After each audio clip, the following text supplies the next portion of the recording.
Story 1. I caught my wife cheating with 2 colleagues and executed the perfect revenge behind the scenes. Late one evening, I found myself in an unexpected and rather private moment. Unaware of the laughter and curious eyes around me, the cause of their amusement was not my awkward position, but rather a shocking personal revelation that I was the last to discover. They found it especially entertaining that I was completely clueless about the situation unfolding around me. How could a man be unaware that his wife was cheating on him right under his nose?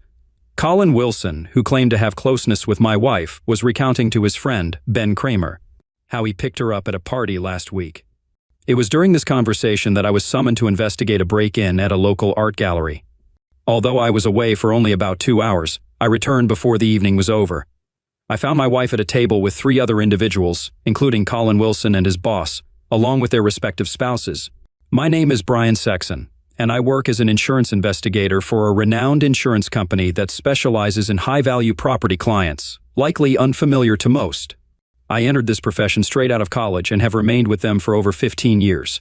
At 37 years old, I'm in the prime of my life. My role involves investigating incidents that may result in substantial compensation claims, primarily thefts and robberies, occasionally handling car accidents involving more than 1 or 2 of our vehicles. I'm highly skilled at what I do and have established a solid reputation in my industry. I'm often contracted out to other companies, albeit at a premium. While I may need to travel frequently, it's never for an extended period. If a lengthy investigation is necessary, I have personnel who can remain on site to complete the task. I've been married to Allison for 14 years and we have 2 wonderful children, Regina, age 10, and Christina, age 8. Allison, who is a year older than me, also works at the same company as the personal secretary to Bill Quinn, the company president. Although we married before she joined the company, I encouraged her to apply for a position after she lost her previous job. Although hiring her required HR approval due to nepotism policies, they consented because of my standing within the company. Fortunately, Bill Quinn was seeking a new secretary, and Allison's extensive experience as a personal assistant at a major corporation made her an ideal candidate. After interviewing her, he immediately offered her the position as his personal secretary. The individuals I mentioned earlier, Colin Wilson and Ben Kramer, are insurance specialists who cater to large companies or individuals with significant assets. While they're not close friends, they work under Jerry Scoggin, a mutual acquaintance who is also a good friend of mine. I primarily report to Bill Quinn and operate independently, though occasionally Jerry assigns me interesting tasks. I overheard a conversation a week after the party. I'd stepped into the restroom to relax for a bit when Colin and Ben entered, seemingly disregarding the closed stall door, and began discussing the party. Colin began boasting to Ben about his recent conquest, prompting me to feel a tale of escalating discomfort in my gut, unrelated to typical cramps or sweat induced by bad fish. Ben asked Colin how he managed to seduce her, expressing surprise as he never pegged her as that type of woman. Colin explained that they did a bit of dancing, and she seemed quite friendly. But when he suggested going to his office, she mentioned Brian wouldn't appreciate it. So, Colin convinced her to join him for a drink at the bar. Colin went on to describe how, while Brian was occupied dancing with Judy, his secretary, he approached the bartender for a double shot and subtly swapped their drinks while Judy was engrossed in conversation. His intention was to help Judy relax so he could make advances on the dance floor. Ben questioned what Colin's plan was, considering Brian's presence, but Colin insisted he hadn't orchestrated Brian's departure, chalking it up to sheer luck. During the dance, Brian informed Judy he needed to leave briefly, though Judy suggested he take her home first. Brian urged her to stay and have fun, promising a swift return. Although Judy wasn't thrilled, she complied, staying behind with Colin, Jerry, and his wife. Later, Colin ordered Judy another drink, secretly asking Joe to make it a double again, without Judy noticing. As they continued dancing, Judy became increasingly intoxicated, clinging to Colin as he made advances. She responded with giggles and pressed against him several times. Colin thought that a few more drinks would increase his chances, so he got her another, which she quickly consumed. Unbeknownst to Judy, it was another double, and she started feeling woozy. Colin suggested they step outside for some fresh air, and Judy readily agreed. They ended up settling in the back seat of his car. She was almost unconscious, so he slid his hand under her skirt. She didn't appear to object and even pleaded for more. He complied, and she seemed to enjoy it. He found the experience incredible. Colin expressed disbelief that Allison would engage in such behavior, considering she never seemed like someone who would cheat on her husband or be attracted to someone like him. He assured his companion that the events were genuine, mentioning a scheduled date with Allison the following Saturday, when she typically went to the salon. They planned to meet and book a hotel room for the day. Colin's companion expressed envy, acknowledging Allison's attractiveness and wondering what Brian did to deserve her. He even hinted at the possibility of being introduced to Allison after Colin was finished with her. Colin responded with a non-committal. Perhaps it emphasized the importance of keeping their conversation confidential to avoid any complications. They both left the restroom, leaving me struggling to comprehend what they had said. I couldn't believe what I had just heard. Was this really happening? I started to recall that evening.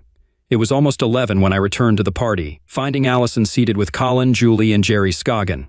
Allison didn't seem intoxicated when I joined them, chatting with Julie about the kids. Colin exchanged a few words with me but left after a few minutes. I noticed Allison saying something to him, but I didn't think much of it. The only odd thing about that night was when we got home, Allison wanted to make love. While not entirely unusual, she typically wasn't in the mood this late. She was particularly passionate that night. Guilt, regret. About a week elapsed after the party, and I noticed no change in Allison or her demeanor. She never mentioned my early departure from the party or what occurred in my absence. When I inquired, she claimed to have danced with Colin and Jerry but mostly observed. She and Julie discussed school and the kids' play, and that was all. She expressed a preference for coming home when I left, suggesting I needed to keep a closer eye on her. "Hey hun, any plans for this Saturday? I was thinking of playing golf if that's all right." I watched her closely for her reaction. "This Saturday? Right after lunch, I'll be at the salon. It'll take me an hour, maybe an hour and a half." "Where are you headed?" "To the golf course." "So, is she really going to the salon? How does Colin know about this if she hasn't told him?" I didn't know about this either. It all felt uncomfortably real. "I'm thinking the country club. I'll see if Ben Kramer wants to join. I think he and Jerry are idiots, don't they?" "I'm not sure. I know Jerry is, but I don't know Ben or his wife well enough to say." "Same here." "Hey, what about Colin Wilson? You spoke to him at the party, right? He might want to come along." Allison turned and gave me an odd look, pausing before responding. "Why would you want him to come?" "He's, pardon my language, an idiot. I had to dance with him a few times at the party, and he really creeped me out. He's still an idiot. Now I'm wondering, is she trying to dissuade me from inviting him, or is she trying to convince me she dislikes him? Either way, it's unusual for her to speak about someone like that. Oh, I don't know much about him, but he's Ben's friend and they seem close. Maybe it's not a good idea. I'll just call Phil and Charlie. They're always up for a round." "That sounds like a better plan. Stay clear of Colin. You don't want any trouble." "All right, he's off my list now. So you're okay with golf?" "I'm fine with it, as long as I'll still be absent." "How about dinner at the Cypress Inn restaurant afterward? I'll have a fresh haircut, and you can unwind. After golf, you can take me out and show me off. I'll drop Chrissy and Jean off at my parents'." I agreed, and we arranged to meet at home at 5:30 on Saturday to prepare. If I had been more cautious, I could have gathered enough evidence to confront her that day. It would have been fitting to lay it all out over dinner at one of the city's finest spots. The next day at work, I headed to the control room to gather some gear for tracking my wife and her lover. I decided to take one of the company's surveillance vans, leaving it in the lot until Saturday morning when I went golfing. I grabbed 2 small transmitters for her purse and car and a GPS unit for her vehicle. It would pinpoint her exact location at any time. The van was equipped with video capabilities, but I wasn't sure how to utilize it since Colin mentioned a motel. Filming was out of the question. Perhaps I could conceal a camera in her jacket, but only if I knew she'd wear it. I could try, but it was uncertain. With the GPS unit, I could track her movements, tapping into its signal with the van's equipment. It had local street maps pinpointing her location within 30 meters. The audio transmitters would capture any conversations recorded within the van.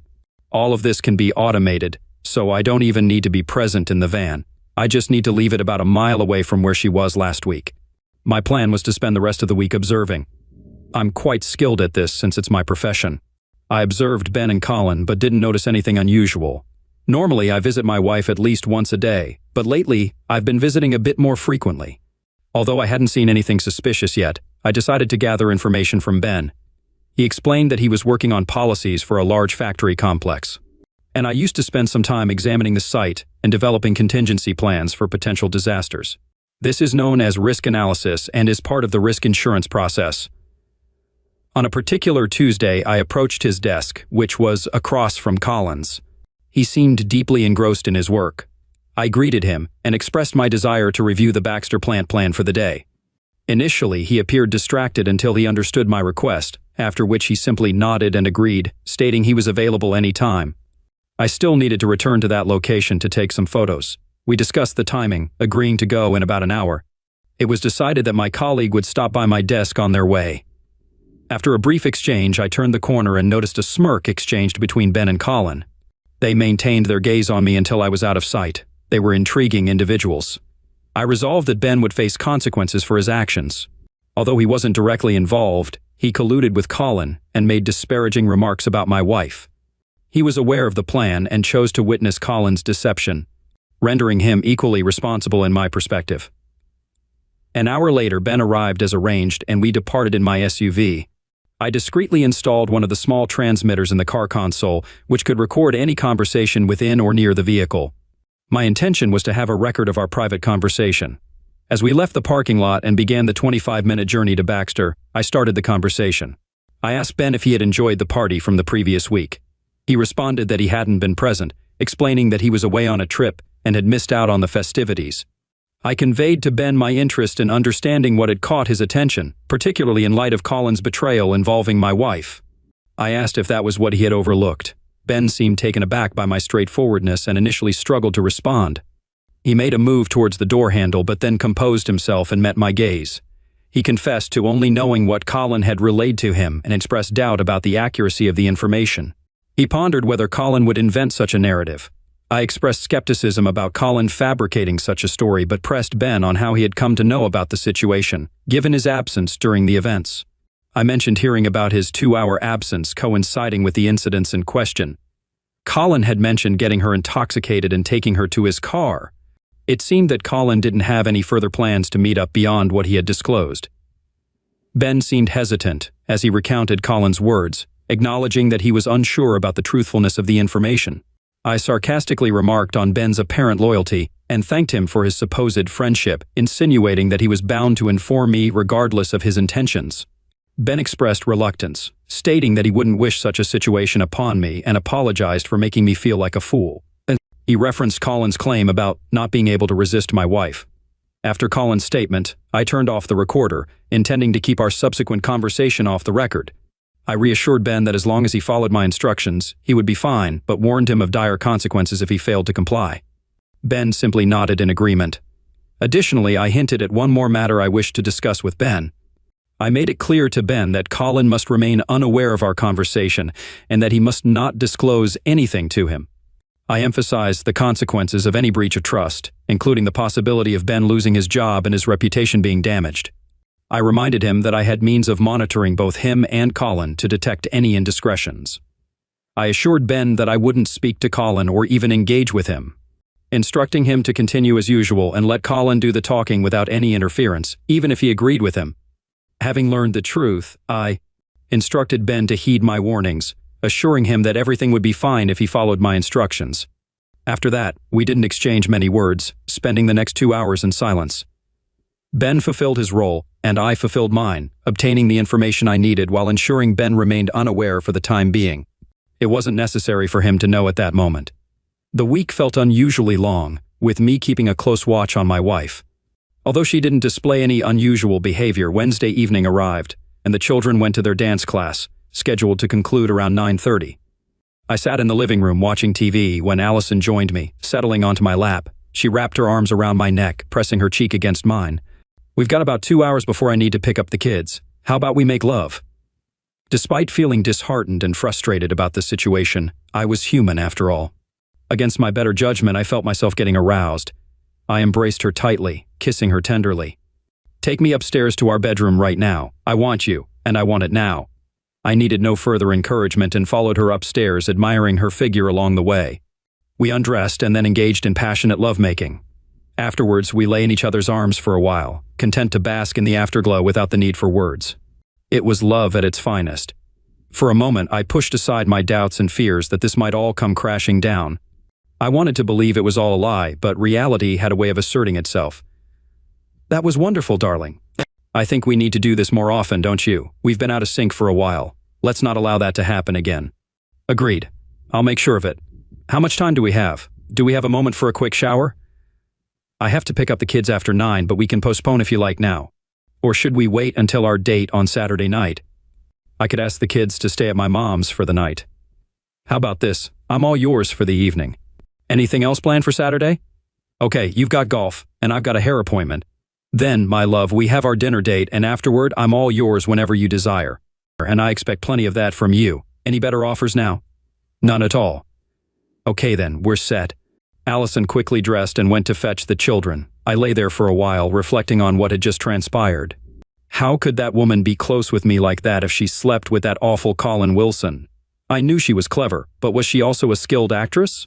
Something seemed off, and I was determined to uncover the truth.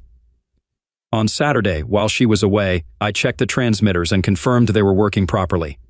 My plan was to install them in her car on Friday night and also on her purse. I had everything prepared except for one last meeting with Ben Kramer. I needed to know which hotel Colin had reserved. Ben would find out for me, or else I'd resort to less pleasant methods. The following morning, I phoned Ben and arranged to meet him in the third-floor cafeteria. He agreed without question, and upon his arrival, I was already seated at a table. He joined me silently, and I wasted no time getting to the point. Ben, old pal, I need you to find out from Colin where he intends to take Allison on Saturday. I need the motel's name and location. Just catch him alone and inquire. Tell him you suspect he's deceiving you, and that you'll trust him if he reveals the truth. I flashed a grin at Ben, who pondered how he'd manage my request. Fear of my reprisal weighed heavily on him. Eventually he relented, but inquired how I'd verify if he disclosed the meeting place. I assured him not to worry, I had my methods. As he departed, I embraced him, discreetly placing one of the transmitters beneath his jacket collar as a reminder of our deal. He was so intimidated that he remained oblivious, the transmitter almost imperceptible, secured with glue. Upon returning to my office, I activated the receiver and heard Ben's return to his desk, along with his conversation with Colin. Ben invited Colin to meet him in the copy room in 10 minutes, which Colin agreed to. Ben then questioned Colin about potential marital issues, to which Colin defensively claimed everything was fine and mentioned seeing me on set the day before, apparently doing well. Doubting Colin's words, Ben pressed him about his plans with my wife for Saturday, specifically mentioning a motel. Colin insisted on his truthfulness and offered to provide proof if necessary. Colin then disclosed that he had booked a room at the Skyview Motel on Statler Street for Saturday night, with check-in at 2 p.m. and my wife arriving by 2:15 p.m. He even suggested verifying his reservation by calling the motel. After confirming the details, Colin made a remark about my wife's marriage to me and warned Ben about meddling in their affair. Despite Ben's concern, Colin remained indifferent, suggesting that if my wife was interested, so was he. I shut off the receiver after this exchange, almost inclined to believe Colin's claims. However, I hoped he would backtrack and admit to fabricating everything, which he didn't. Instead, he confirmed the details, leaving me unsettled. Nonetheless, I now had the motel address to set up the necessary equipment in the van for surveillance. I contemplated parking the van there on Friday night, activating the gear on Saturday noon, and keeping my distance to avoid witnessing my wife's betrayal. Feeling adrift, all I could do was move forward and gather evidence to confront my wife, Colin, and Ben. First, I rang the motel and they confirmed Colin's booking, at least that part was true. Now I just had to bide my time until Friday evening. Then an idea struck me. What if I captured them entering the motel room on camera? I resolved to visit the motel that day and explore my options. Inside the Skyview Motel office, I awaited the clerk. He seemed shady, which suited my purposes. Honesty wasn't what I needed right now. Hello, friend. I'm an investigator for an insurance company, and I need some information. I have an ID and warrant for you, I said swiftly, flashing my badge and presenting a convincing document that resembled a search warrant.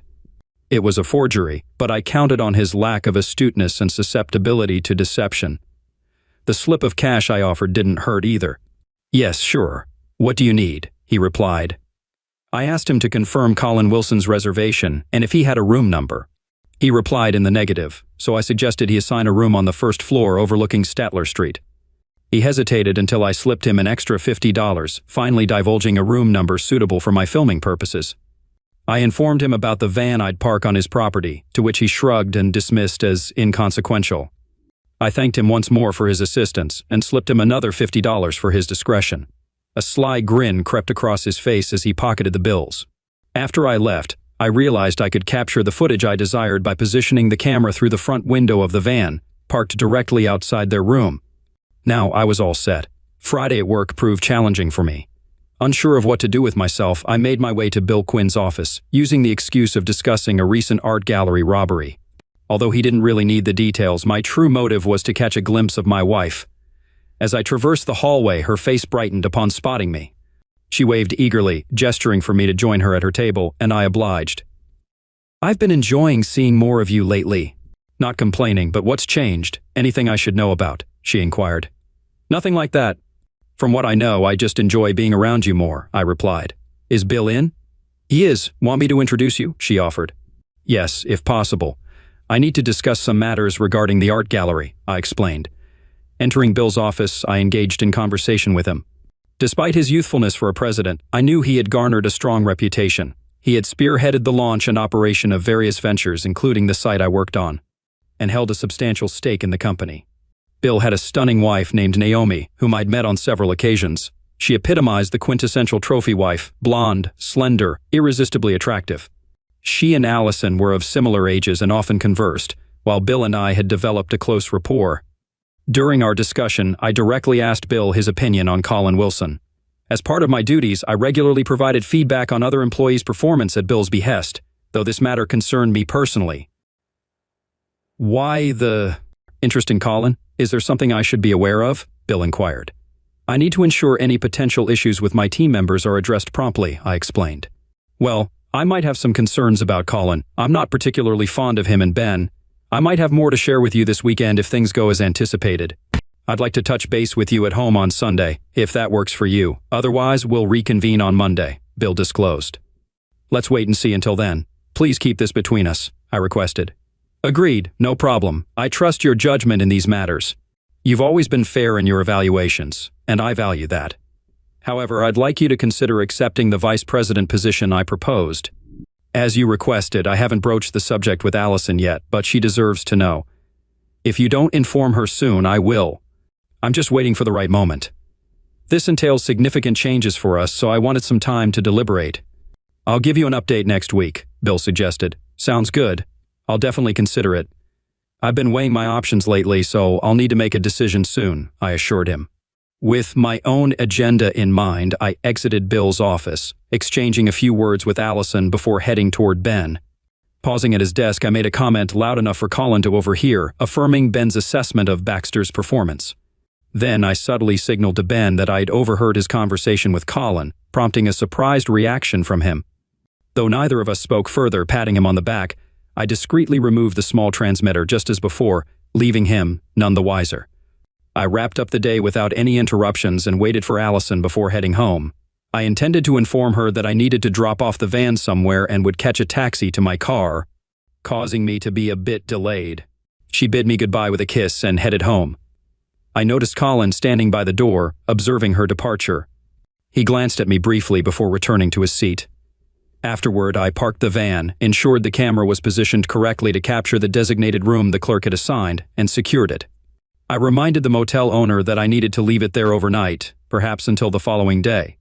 Slipping him an extra $20, I thanked him for his cooperation. He pocketed the money and shook my hand. With that settled, I headed home. Friday night at home brought another surprise. Allison ordered pizza for the kids and arranged for them to spend the evening at Grandma's.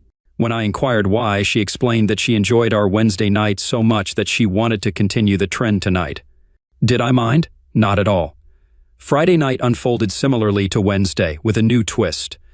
Although I found enjoyment in the experience, a sickening feeling crept over me as I pondered where she might have learned these new techniques. However, when I later questioned her about it, she giggled and retrieved a book from her nightstand, showing me an article about lovemaking after 35. Much of what we had been doing for the past 2 nights was outlined in that article. I found pleasure in our activities that night, striving to fulfill her desires. It took up most of the night, but I didn't mind. I resolved to take Viagra in the future. As we lay beside each other, I finally mustered the courage to inquire about the source of her newfound enthusiasm. "Allison, I love what we've been doing, and I want to please you, but I have to ask, where is all of this coming from? Why now? If I didn't trust you so much, I'd wonder if there might be a guilty conscience involved." "Sorry, Bree. Naomi shared something with me last week that I can't repeat. I've been reflecting on our life together, and it fills me with happiness. Sometimes I just need to express that joy. I chose this path to show you how much you mean to me." I listened, watching her happiness with a mixture of emotions. Yet, I couldn't shake the thought, if this is true, how could she be having an affair? Should I confront her? I'm glad you feel that way. Are you sure I make you happy enough? Are you satisfied with our closeness? Or do you feel something is missing, prompting these new endeavors? Or please be honest. I adore our closeness and you've always fulfilled me completely. I have no desire for more, but I don't want us to fall into a routine where our passion fades into monotony. Can't you see? Don't you want me to always feel desired by you? You'll never have to worry about that. I love you and always will. I can't imagine anything jeopardizing what we have. That's reassuring because I won't allow it. We spent the remainder of the night wrapped in each other's arms, waking up the same way. Though pleasantly exhausted, I wanted to shower with Allison. I roused her and pulled her into the shower with me. Initially protesting, she eventually joined me under the water's spray, and we lovingly attended to each other's needs. Soon, we both became aroused and pleasured each other. When I inquired, she mentioned she was ready for the day but anticipated something more that night. With that, we finished our shower, got dressed early, and I drove to the motel to ensure everything was prepared. I programmed all the timers to activate at 1 p.m. and ensured the audio recording would last a minimum of 5 hours. The video footage was burned onto a DVD, a process that would take around 7 hours after compression. This would cover the entire day. I initiated the sequences and locked up the van. When these two lovers entered their sanctuary, they would become the stars of my new film, and the initial screening would make quite an impact on everyone involved. Returning home to grab my golf clubs and bid my beloved wife farewell, the day proved terrible. Regardless, I played golf with 2 acquaintances from the club, and if my performance was any indication, they likely believed my club membership was a waste of money. I ended up buying beer for all of us, feeling like a complete failure. Around 5, I drove to the van to ensure everything was in order. Scanning the area, I didn't spot any cars or activity, assuming everyone had already departed. Quickly calling my home phone, Allison answered, and I simply informed her I was on my way before hanging up. With the meeting time with Allison drawing near, I drove home without reviewing the collected information. I was eager to have it before dinner, but then I reconsidered our planned evening. Why not savor what she offered one last time? Despite the betrayal, I still enjoyed making love to her. However, I found myself choking up again. Why was she doing this to me? I loved her deeply, and the thought of living without her seemed unbearable. I knew that if the evidence on the surveillance tapes confirmed my suspicions, divorce would be inevitable. Though I loved her, her behavior was unacceptable. But what about the children? She was a devoted mother and deserved custody. If she had indeed cheated, there must have been a reason unknown to me. She was fundamentally good but had made a grave mistake. I could come to terms with that. She could care for the children, and I would provide child support. These thoughts consumed me as I drove home to reunite with my wife, uncertain if I could endure the evening. I knew I had to try. Legal action couldn't be taken until I had concrete evidence, yet a small voice in the back of my mind persisted, casting doubt on all the information gathered thus far. I brushed it aside. Facts were facts, and soon I would have all the evidence I needed. At home, Allison had already showered and dressed, mentioning she would add the finishing touches when it was time to leave. Meanwhile, I hurried to get ready, ensuring we left on time to make our reservation. My wife was radiant, always drawing attention as we entered the room. She was accustomed to the admiring glances of men, which she effortlessly brushed off, yet I couldn't help but notice, and it always filled me with pride. Tonight served as a stark reminder of what could have transpired. Despite this, she remained intelligent and engaging, making for an excellent dinner companion. We conversed on various topics typical of spouses enjoying a night out, and she seemed to indulge in more wine than usual. Given my role as the designated driver, it felt as though she was particularly flirtatious with me, her husband. As we concluded our dessert of chocolate mousse, preceded by sorbet, we exchanged smiles. Both of us were eager to retire to the bedroom. Upon returning home that evening, I signaled to the waiter for the bill as Allison excused herself to the restroom. Exiting hand in hand, we made our way to the car. As I navigated onto the main street toward our house, Allison leaned against my shoulder, intertwining our fingers. She slyly moved my hand from the steering wheel to my lap, and without much prompting, I enveloped her in a hug, reminiscent of our youthful love. She sighed contentedly, and we drove home in this love-making embrace. Once home, Allison busied herself with household tasks until finally turning to me. "Shouldn't we head upstairs and pick up where we left off this morning? You owe me something since you only gave me a down payment earlier, remember?" "I do. Lead the way, and I'll follow." We ascended to the bedroom swiftly, where Allison stood before the bed. I stripped down to my boxers and socks while she removed her top and bra, leaving only a strand of pearls around her neck. As she reached to remove them, I halted her hand. "Leave them be. You look incredibly hot standing there with nothing but those pearls. You're stunningly beautiful. This is a sight only I will see. I am completely yours, and I want you to do as you please with me. I want this night to mark the beginning of a lifetime together." "Are you certain? Is this what you desire?" "I wouldn't want to do anything to cause you pain or embarrassment. You should know that I trust you entirely and offer myself completely to you. I love you with all my heart." In that moment, I believed her, knowing that regardless of what I discovered the next day, I would never give up on her. I decided to postpone any further thoughts until tomorrow. Tonight, I would love this woman with all my heart. That night, we explored new realms of closeness, trying positions I never imagined and experiencing things I never thought possible. At times, she would laugh and cite a page number when I inquired about her fantasy. Yet, it was a magical night, a night where I learned to love, giving and receiving in equal measure. What a night it was. We fell asleep in each other's arms, waking late Sunday morning, reluctant to rise. She agreed to one more encore of our favorite moments from the night before. Afterward, she had to pick up the girls for Sunday, and I mentioned the need to swiftly check on the van. She suggested she might stay at her mom's for a while before returning. This afforded me the opportunity to retrieve the tapes from the van and inspect their contents. I still had to check what I left in her purse and car, but that could wait. She departed, and I drove to the van, retrieving all the films and prints without issue before returning the van to the production facility. I called a taxi to pick me up and transport me back to my car, then headed home. The first step I took was to examine the GPS printout. She had confirmed her car's location on Statler Street, where the motel stood, and at that moment my heart nearly ceased beating. Though I hoped against hope, it seemed my fears had materialized. Despite almost deciding not to proceed further, I felt compelled to view the video firsthand. I switched on the TV and DVD player, inserting the DVD, preparing myself for heartbreak. The image was crystal clear, the room perfectly centered on the screen.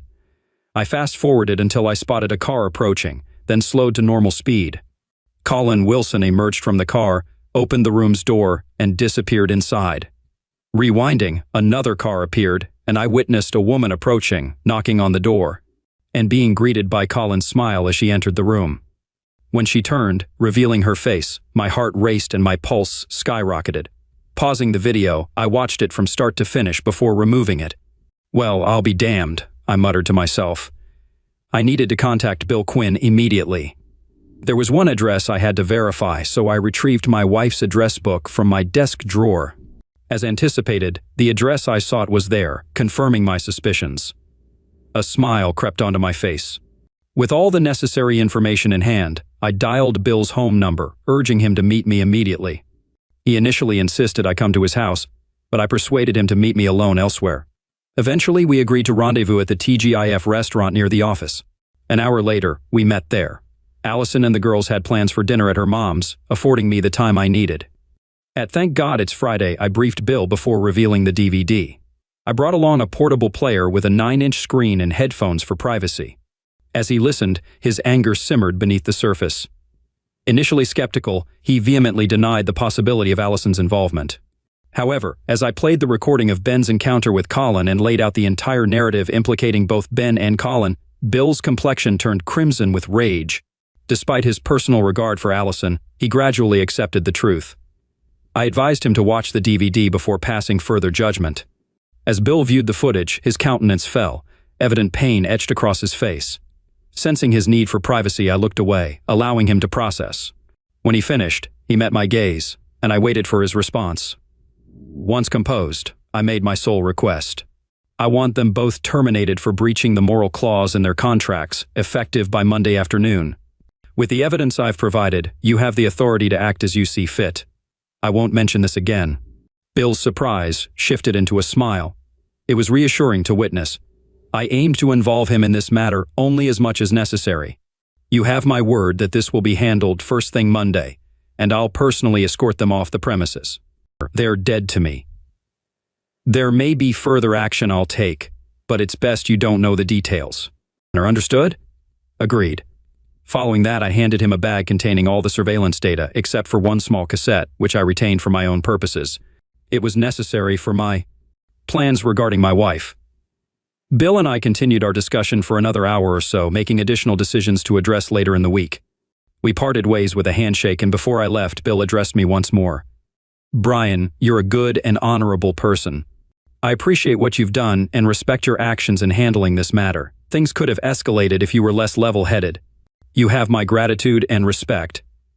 I felt a sense of relief I hadn't experienced in some time as I headed home to my family, who remained unaware of the impending changes.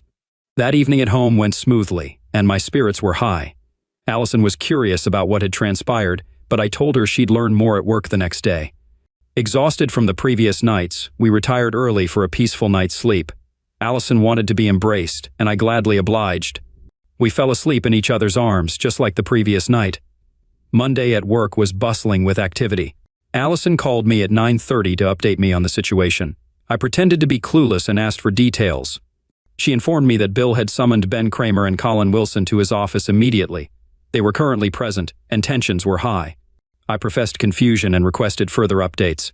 20 minutes later, Allison called again, reporting that Bill had instructed her to contact security urgently. She discreetly handled the call at her desk before informing me that Bill had directed security to escort Ben and Colin back to their workstations. She hastily ended the call, promising to update me later. An hour passed with no word until Allison finally phoned to reveal that both Ben and Colin had been terminated, with Bill requesting her to draft disciplinary letters citing a breach of the morals clause. She was exhilarated, deeming it the most unusual event during her tenure as Bill's secretary. She insisted we grab lunch together to discuss it, and I agreed. Over lunch, Allison recounted the events of the morning in detail. She described the escorting of Ben and Colin out of the building and the warning to never return. She mentioned Bill's evident agitation, even recounting a moment when he momentarily snapped at her before apologizing. Eventually, she turned to me, seeking insight. "How would I know about this? Bill instructed me to ask you." When I pressed him, he simply said, "Ask Brian. He's aware of everything and opened my eyes to a lot. So, spill it." Before I divulged anything, I handed her a cassette of Ben and Colin's conversation about the motel. She listened intently, her expression turning pale as she reached the end. Removing her headphones, she indignantly exclaimed, "This is absurd. It's a lie. I never went to any motel with him and I never would. You can't trust this recording. Did you show this to Bill? Does he believe this nonsense too?" "No, he doesn't believe Colin, and neither do I. I have something to explain, and I expect you to listen attentively without interruption." When I expressed skepticism about the tape, Allison eased slightly, though she remained angry and somewhat apprehensive. She nodded for me to continue. "I overheard Ben and Colin talking about a week ago," I began. "Colin boasted to Ben about an encounter between you and him at a party. He claimed he got you intoxicated and then took you to his car, where you engaged in lovemaking activity in the back seat." He provided explicit details of the incident to Ben, who seemed convinced by his account. In fact, Ben was so impressed that he wanted to be involved in the next rendezvous. Confused, I sought confirmation of the truth. Allison attempted to interject, but I persisted, needing to uncover the reality swiftly before it escalated. I instructed Ben to confront Colin, who admitted to booking a motel room on Statler Street for Saturday afternoon, coinciding with your supposed hair appointment, I continued. This raised alarms, as I couldn't understand how he knew about your hair appointment unless you had informed him. Remember, I mentioned our plans for Saturday evening to you. Despite this, he never showed up, determined to verify your involvement. I utilized the company's surveillance van to monitor your car and record anyone entering the motel room. After obtaining the room number from the receptionist, I arranged to review the footage on Sunday. Subsequently, I contacted Bill and provided him with all the evidence, resulting in Ben and Colin's termination at my behest. As I recounted the events to Allison, she remained bewildered and adamantly denied being at the motel with Colin. "But I wasn't with him. I was at the salon, as I told you," she protested. "My salon is indeed on Statler Street, but I had no knowledge of any motel rendezvous." "You don't believe me?" "I know who he was with because she confessed it to me herself." Cutting her off, I pressed on, needing to reassure her of my trust. "I don't believe that, but I trust you implicitly," I affirmed. "Let me explain. I received footage of Colin's encounter that day, and indeed a woman visited him, as he claimed. This woman was none other than Bill's wife, Naomi. My suspicions were initially aroused after a conversation with Jerry Scoggin a few days prior. When Colin alleged he took you to his car that night, I inquired with Jerry if you were intoxicated. He chuckled, revealing that you and his wife had only consumed soft drinks that evening and were inseparable. He even mentioned how you asked her to remain by your side to deter Colin from asking her to dance, indicating your lack of interest in him. When I asked if Colin ever suggested stepping outside for some air, Jerry simply laughed, implying he had nothing to say. So, did you truly doubt me? Did you orchestrate this surveillance to spy on me? I'm troubled by this lack of trust, especially after our evenings together on Wednesday, Friday, and Saturday. Of course I believed in you, but Colin's fabrication left me with doubts. I suspected he was diverting Ben's attention away from his true companion. Uncertain of her identity, I had to uncover the truth, though I wish it hadn't implicated Bill's wife. He was utterly devastated. We conversed further before reluctantly returning from our lunch break. Allison accepted my explanation regarding my inquiry into Colin's companion, and I left her to her thoughts. Though I harbored some doubts, I felt no regret in uncovering the truth. Our relationship was now stable, and I was determined to maintain that. Work had settled by then, but Allison informed me that Bill requested to speak with her later that evening. I mentioned that I was unaware of the details, and she seemed to believe me. I received no further updates until we sat down for dinner at home. Amidst the girls' usual flurry of activities, we found a moment of peace during which Allison shared Bill's conversation with her. He spoke about the importance of having a husband like you, emphasizing trust, respect, and love, and the devastation of losing it all, she recounted. Then he confided in me about Naomi's actions and sought my counsel. And what advice did you offer him? Were you able to assist? I refrained from dictating his actions. Instead, I encouraged him to reflect on his love for Naomi and consider forgiveness if feasible. I urged him to engage in a candid conversation with her, but also cautioned against prolonging the decision if reconciliation seemed improbable. He seemed receptive to my words, so perhaps I made a difference. I'm certain you did. Did he mention anything about me? No, nothing further. Is there something else on your mind? Well, yes. Bill extended an offer for me to assume the role of Vice President of Investigations for the corporation. It entails overseeing all investigators worldwide and offers the flexibility to choose our place of residence, potentially in California or Florida. Although I would still report to Bill, this would come with substantial financial rewards and benefits, including shares. Allison's excitement was palpable as she leaped into my arms, overwhelmed with joy. When did this happen? Is it in recognition of your actions today? Is it a sort of reward? She exclaimed. Now, who's doubting whom? Bill proposed this to me 6 months ago, but I wasn't ready to consider it until now. The prospect of losing everything I've built made the decision more tangible. Last week I feared I might have lost you, and it prompted me to reevaluate, I explained. Brian, you could never lose me like that. I won't stray, ever. It's out of the question, and you mustn't think otherwise. Do you understand? Never again, she affirmed, holding me tightly. Story 2. She wanted an open relationship with her best friend, but I left instead. Now she's shocked. My girlfriend and her best friend have been friends for almost their entire adult lives, and they've had threesomes with previous partners on both their sides. Now, I didn't know this until recently, as my girlfriend mentioned this about a week or so before she asked me if I wanted one. This may be where I messed up, but my immediate answer was, no, I'm never doing that. I'm very monogamous, and I'll be honest, the idea of being shared or sharing simply grosses me out. I don't think it's morally wrong or anything, but it's just not for me. Apparently, my girlfriend told her best friend, and now the best friend is offended. My girlfriend says I should apologize to her, but I don't think I did anything wrong here. Maybe I could have used better words, but it's not like the best friend heard me. There's no consensus on whether I'm the a-hole, but top comments were, not the a-hole. Update post, March 11th, 2024. 2 days later, hello everyone! I figured I should post an update after all the advice you gave me. So, to start off, I had a talk with my girlfriend and cleared some things up. I told her I wasn't sorry for my decision or my reaction, but I made it clear it had nothing to do with her friend. I told her it didn't matter whom she suggested, it would have been a no. Something I didn't think about, which you all mentioned, is what would happen if her friend asked for a threesome with her boyfriend. The friend is single right now, so it's not a current issue. I asked my girlfriend what would happen if her friend asked. She said she thought it would be cool, as the previous boyfriends were okay with it, but after seeing my reaction, she knows I wouldn't approve. She then asked me why I didn't want a threesome with 2 women. I told her I don't like the idea of having sex with anyone but her. I asked if she needed to have a threesome to be satisfied. She tried to dodge the question and said, I mean, they're just fun, you know, and it's become a habit by now. I told her it was a yes or no question. She still wouldn't give me a straight answer, so I decided that our sexual needs are just too different and broke up with her. I'm sad that out of everything that could cause a breakup, this was it, me not wanting to have sex with someone other than my girlfriend.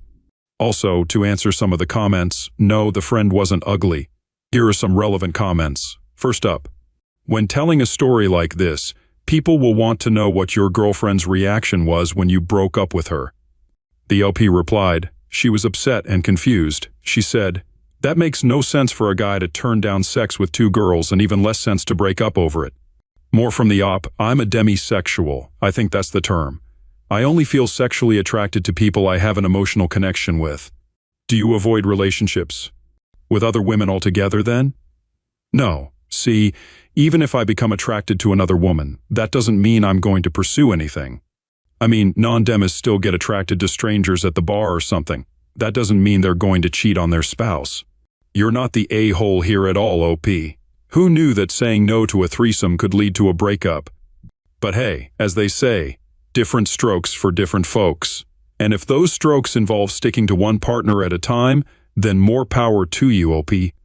Here's to hoping your next relationship comes with a lot fewer threesomes and a lot more understanding. Kudos to you, OP, for showing us all that sometimes it's better to be alone than to compromise your values. Who needs love when you've got principles, right? What do you think? Was OP right to break up with his girlfriend? Up next, OP grapples with the consequence of infidelity and the fallout of confessing to a failing marriage. I, 38, female, had an affair with my coworker, 44, male.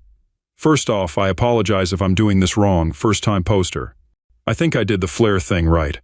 Anyway, I, 38, female, and my spouse, 42, male, have been married for 10 years. Unfortunately, our sex life hasn't been very good for a while now. I've tried talking to address the lack of affection, but there has been no improvement. This caused a lot of issues. We get along, but I felt unsatisfied and even resentful. Basic affection was almost non-existent, and if we did have sex, it was just about him getting off.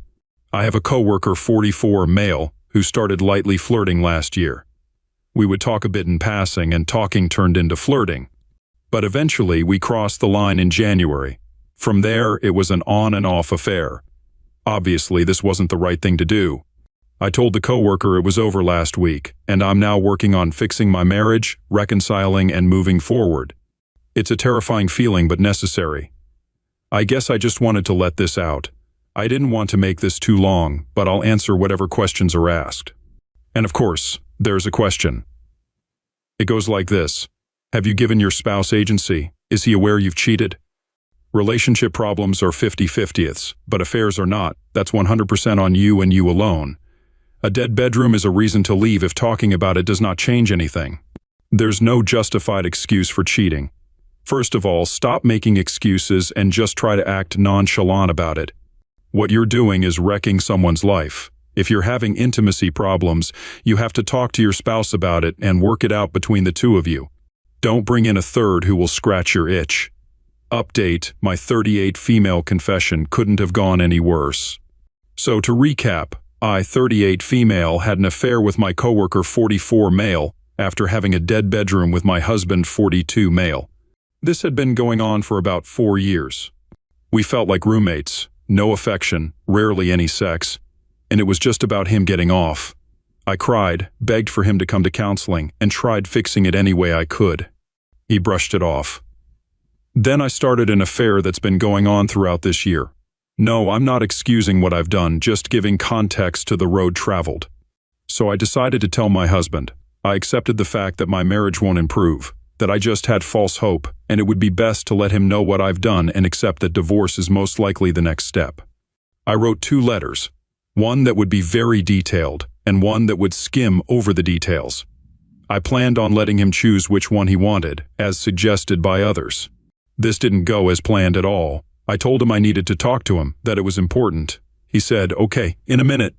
He was tinkering with his motorcycle.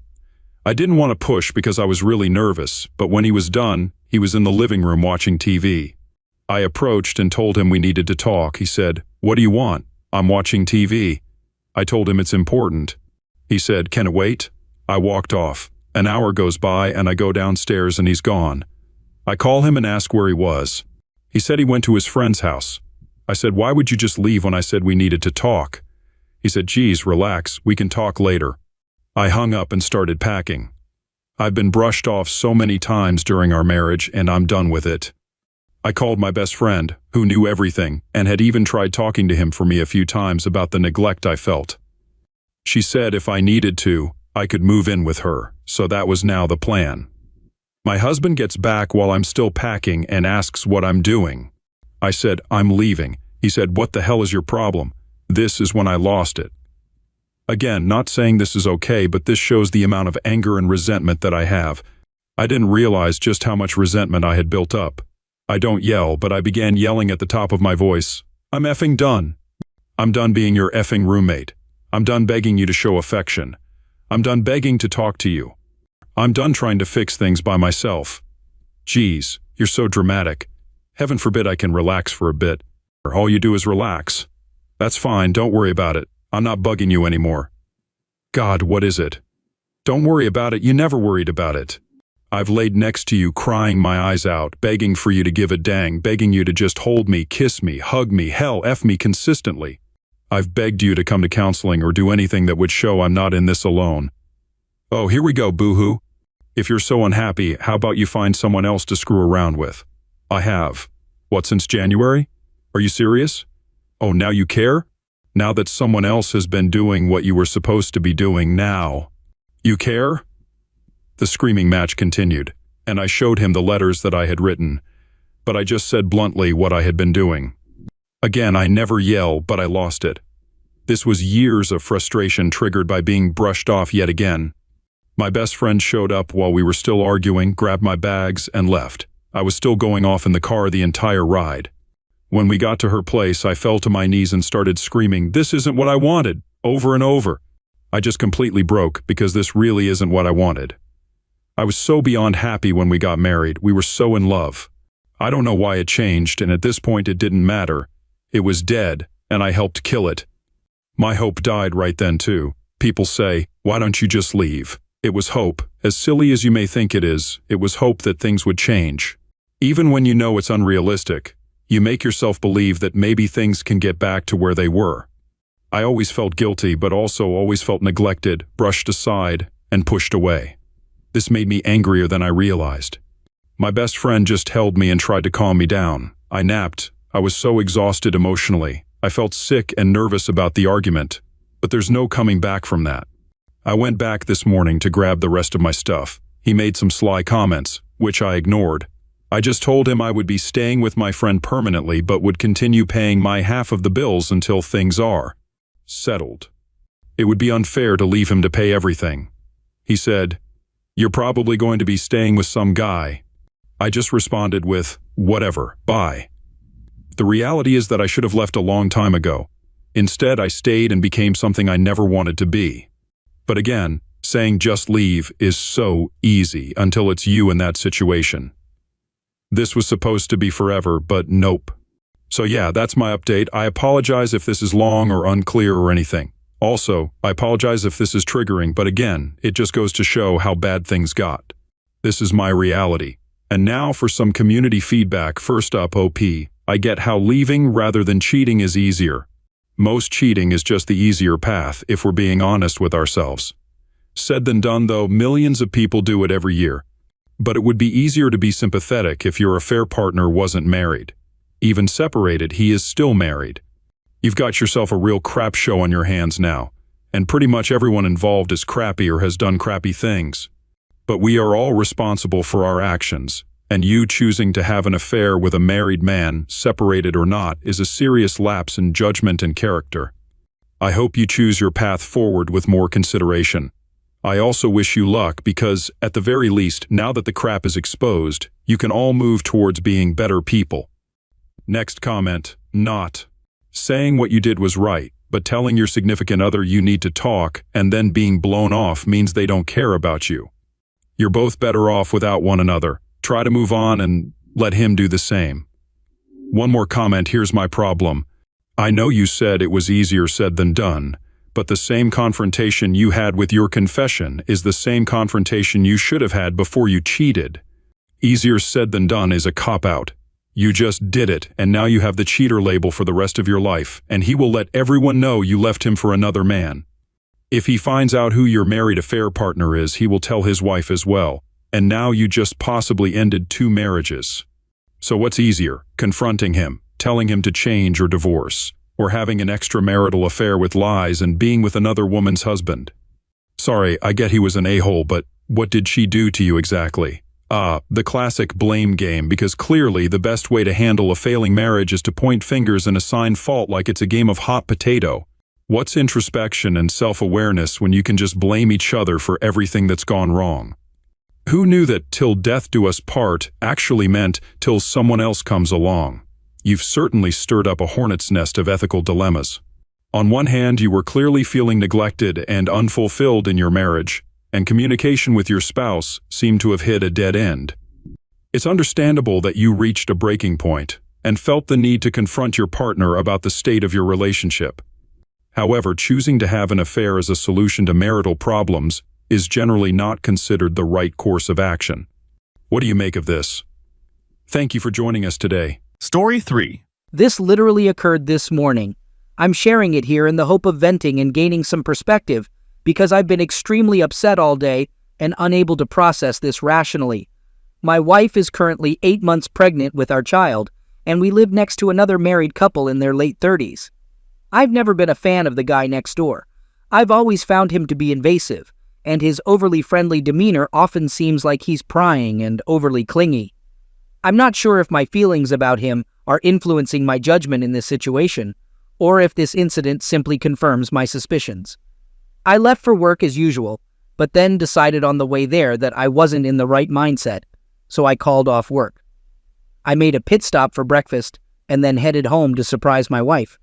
It took me about 40 minutes in total. When I arrived home, I entered through the back door and was greeted by an unexpected sight. My wife and our neighbor sitting on our living room couch. She was facing him, fully clothed, but with her shirt pulled up to expose her very pregnant stomach. He was facing her, using both hands to rub lotion on her stomach. They both froze in the moment, and my wife asked why I was back so soon. She explained that our neighbor had stopped by to borrow a toolbox while she was applying lotion to her skin, and had asked if he could feel the baby, to which she had agreed. I immediately told him to leave before I physically removed him, and he promptly exited. I tried to maintain my composure and talk to my wife to get the whole story. She claimed that our neighbor's wife is infertile, news to me considering he's never stopped complaining about his personal problems, and he simply wanted to feel the baby. That's her version of events, and she's sticking to it. However, I'm not satisfied with this explanation. In my view, there's a significant difference between allowing someone to feel the baby for a brief moment and inviting them into our home to rub lotion on her stomach. If it had been a close friend of ours, I might have understood, but I've never liked this guy, and my wife has never shown any particular closeness to him beyond polite greetings. She's not the type to let just anyone touch her. It's also rather convenient that he showed up so early, right after I left for work, shortly after his own wife had also gone to work. Furthermore, he's never asked to borrow anything from me before, so it strikes me as odd that he urgently needed a toolbox around 9:30 in the morning. I have doubts about my wife's story. This is the first time my trust in her has wavered. Her explanation just doesn't add up. When I mentioned that I might inform his wife about the incident, she strongly discouraged me, suggesting I shouldn't blow it out of proportion. If it was innocent, why should it be blown out of proportion? Even if there's nothing more to it, I'm not comfortable with what I witnessed. I'm not okay with him touching my unborn child in our home without me present. I understand it's her body and her choice, but I'm not okay with this situation. Feeling the baby kick would be one thing, but he was casually sitting on our sofa, applying lotion to her stomach while they engaged in a private conversation. I'm struggling to find a way to convey my disbelief without causing stress that could be harmful to her or our baby. I don't want to start a fight during this stage of her pregnancy, but my mind is racing and I'm unsettled by what transpired. Any advice would be welcome. Update. I'm providing this single update in response to the overwhelming support and numerous requests to do so. I didn't anticipate such a response, and I've seen references to my situation on other subreddits, so I feel compelled to address it. Many of you were correct. Congratulations. After reading through all your responses, talking to friends, and reflecting for a day, my wife maintained her story, apologized for making me uncomfortable, and assured me it wouldn't happen again. Bob, our neighbor, also left a handwritten note in the mailbox, specifically apologizing. However, I still didn't feel at ease, and the consensus was that I should talk to my neighbor's wife, whom we'll call Sally. So, that's exactly what I did. I waited for my neighbor to leave for work, then called my mother-in-law to take my wife out for lunch and a girls' outing, giving her a chance to get away from the house. I left for work as usual, but then called off again and stayed with a friend. Around noon, I received a text from my wife, informing me that she was with her mother-in-law and would be back by dinner time. When I returned home, I went to Sally's door and knocked. Bob decided to inform Sally that I had kicked him out and made a scene, stating that I didn't want either of them to speak to us anymore because I was angry about his assistance to my wife. To my surprise, I discovered that both Sally and Bob had been visiting my house while I was occupied elsewhere for the past few weeks. My wife had approached Sally and Bob, asking if they could help with chores she couldn't manage alone due to her pregnancy. Sometimes Sally assisted with small tasks, or simply spent time there, sometimes both, and at times just Bob. My wife told Sally that I was aware of it and was fine with their help, which is why she was baffled by her husband's false claims of my anger. Sally showed me the text she sent to my wife. She had her number, not mine, seeking clarification about whether she was still welcome over, but my wife hadn't responded. Since I don't interact with Sally and Bob frequently, she assumed her husband was telling the truth. Sally also confessed that she noticed my wife and Bob becoming close friends, attributing it to the pregnancy, and dismissed it as his way of coping with their infertility. I described what I had witnessed to her, including the tool incident, which turned out to be untrue. We both reached the same conclusions. We both shed tears, shared a hug for the first time, and alternated between denying and accepting the situation while trying to calm each other down. We took a walk around the block together and devised a plan. She intended to call Bob at work and inform him that my wife had messaged her, confessing to an affair between the two of them to see how he reacted. I returned to my friend's place and began experiencing severe panic attacks, fearing I had made a terrible mistake, ruined my marriage, and worried that I might be wrong. A little later, I received a call from my wife, yelling at me to find a way to leave work and come home, so I hurried home. Bob had called her and told her what Sally had informed him. She accused me of being crazy and a terrible person, even considering leaving me. I was in the midst of a panic attack, thinking I had destroyed my life over nothing, while also trying to calm her down for the sake of our baby. On impulse, I told her that if she was leaving, I would still request a DNA test. That's when everything changed. Her entire demeanor shifted to pleading, begging, apologizing, hyperventilating, and holding me. She asked me how I had found out while denying that anything had happened. I reassured her and asked if she would talk to me if we went for a drive. She agreed. I drove us to a parking lot and we talked. I told her that if there was any chance of anything happening, she needed to tell me what had transpired because I already knew quite a bit. She confessed that Bob had made advances a few times before she became pregnant. There was uncertainty about the paternity of our baby. Bob had occasionally visited and acted as a dad on rare occasions, just in case it's his. They hadn't been intimate for months. She suggested we could move away, emphasized that the baby was ours no matter what, and claimed that Bob had manipulated her. She admitted lying to Sally to justify Bob's visits for daddy duties. I asked her if she would stay with her mother-in-law for a few days while I calmed down, and she agreed. I took her home, helped her pack, and dropped her off. I've packed up my essential belongings and am staying in a friend's basement. My friend spoke to my wife on my behalf, telling her that if the baby is mine, I'll take responsibility, but if it isn't, it's her concern. In any case, I'll be filing for divorce. My friends took my phone and removed my presence from social media. She has been attempting to reach out to my friends, but they have told her to stay away. I talked to my boss, who has been understanding. The last update I received from Sally was that Bob hadn't returned home and wasn't responding to her calls and texts. I feel like I've lost everything. In less than a week, my life has completely fallen apart. The only thing keeping me going is the slim chance that the baby is mine. I have nothing else. I woke up today feeling disappointed that I woke up at all. I've never felt so isolated, and I haven't come to terms with any of it yet. I'm praying for the first time in my life, hoping to stop feeling this way and find the strength to move forward. Final update.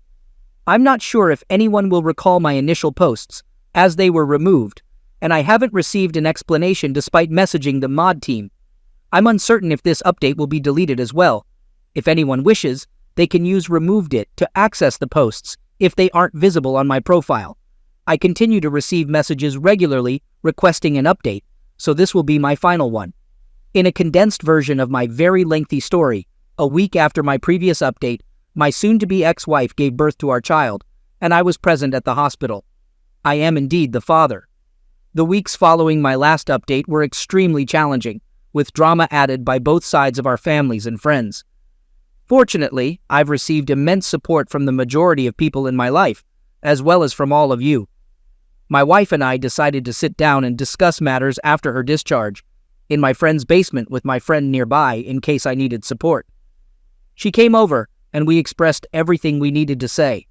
I vented and said many hurtful things, some of which I regret. She spent the entire time apologizing and pleading for me to take her back, hoping to give our family a chance to endure everything that transpired. This continued for about an hour, until I realized there was nothing more to be said, and I no longer felt any romantic love for her. She acknowledged that our marriage was over, and we agreed to prioritize our daughter above all else. We planned to work out a custody arrangement amicably and eventually become more active co-parents once our wounds heal. She has the potential to be a great mother, but she failed as a wife. My sole focus now is to get myself in the right mental state to be the best father possible. We also intend to sell our home eventually, but for now, I'm staying in an apartment. Sally is ending her relationship with Bob. He's currently residing with his mother and continues to avoid direct communication with Sally. She mentioned that the last message she received from him conveyed his understanding of his actions, an apology for hurting her, an expression of love, and a willingness to accept a divorce without contesting it. Sally is finding it challenging to cope with everything and lacks a support system. As a result, we are forming a friendship, primarily two individuals who have been hurt leaning on each other for support. She also intends to begin therapy. Just to clarify, I have no intentions of having anything beyond a platonic friendship with Sally. She's a wonderful person, but that's the extent of it. I still haven't fully come to terms with my new role as a parent. Mentally, I had already prepared myself for the possibility that the child might not be mine. I plan to attend parenting classes and spend more time bonding with my daughter during her early years. It's a daunting prospect, but I am genuinely happy. I understand there's a lot of work ahead and more emotional healing to do, but I am in a stable place and I am a father. That's what matters most. Third story. My wife and I have been married for 6 years. We met soon after our previous marriages ended and quickly fell in love. It's been fantastic. We have our disagreements like any couple, but we've had a wonderful life together, and for the first time, I felt genuinely loved. Then, 3 weeks ago, I discovered she cheated on me. Some context. I've been dealing with anxiety and depression. In the last 6 months, I noticed something wasn't right, and at my wife's urging, I sought help from a new doctor to explore different medications. Her daughter also deals with anxiety and depression, so my wife manages a lot. I understand it's tough, but she mentioned that it had become increasingly challenging for her to cope with my depression in recent months. I didn't feel like going out or doing much, and I probably wasn't the most enjoyable person to be around. I admit I didn't put in as much effort as I should have to improve my mental health until it seemed too late. My wife has a group of friends she attends rock concerts with, which isn't my scene, so I'm fine with her going without me.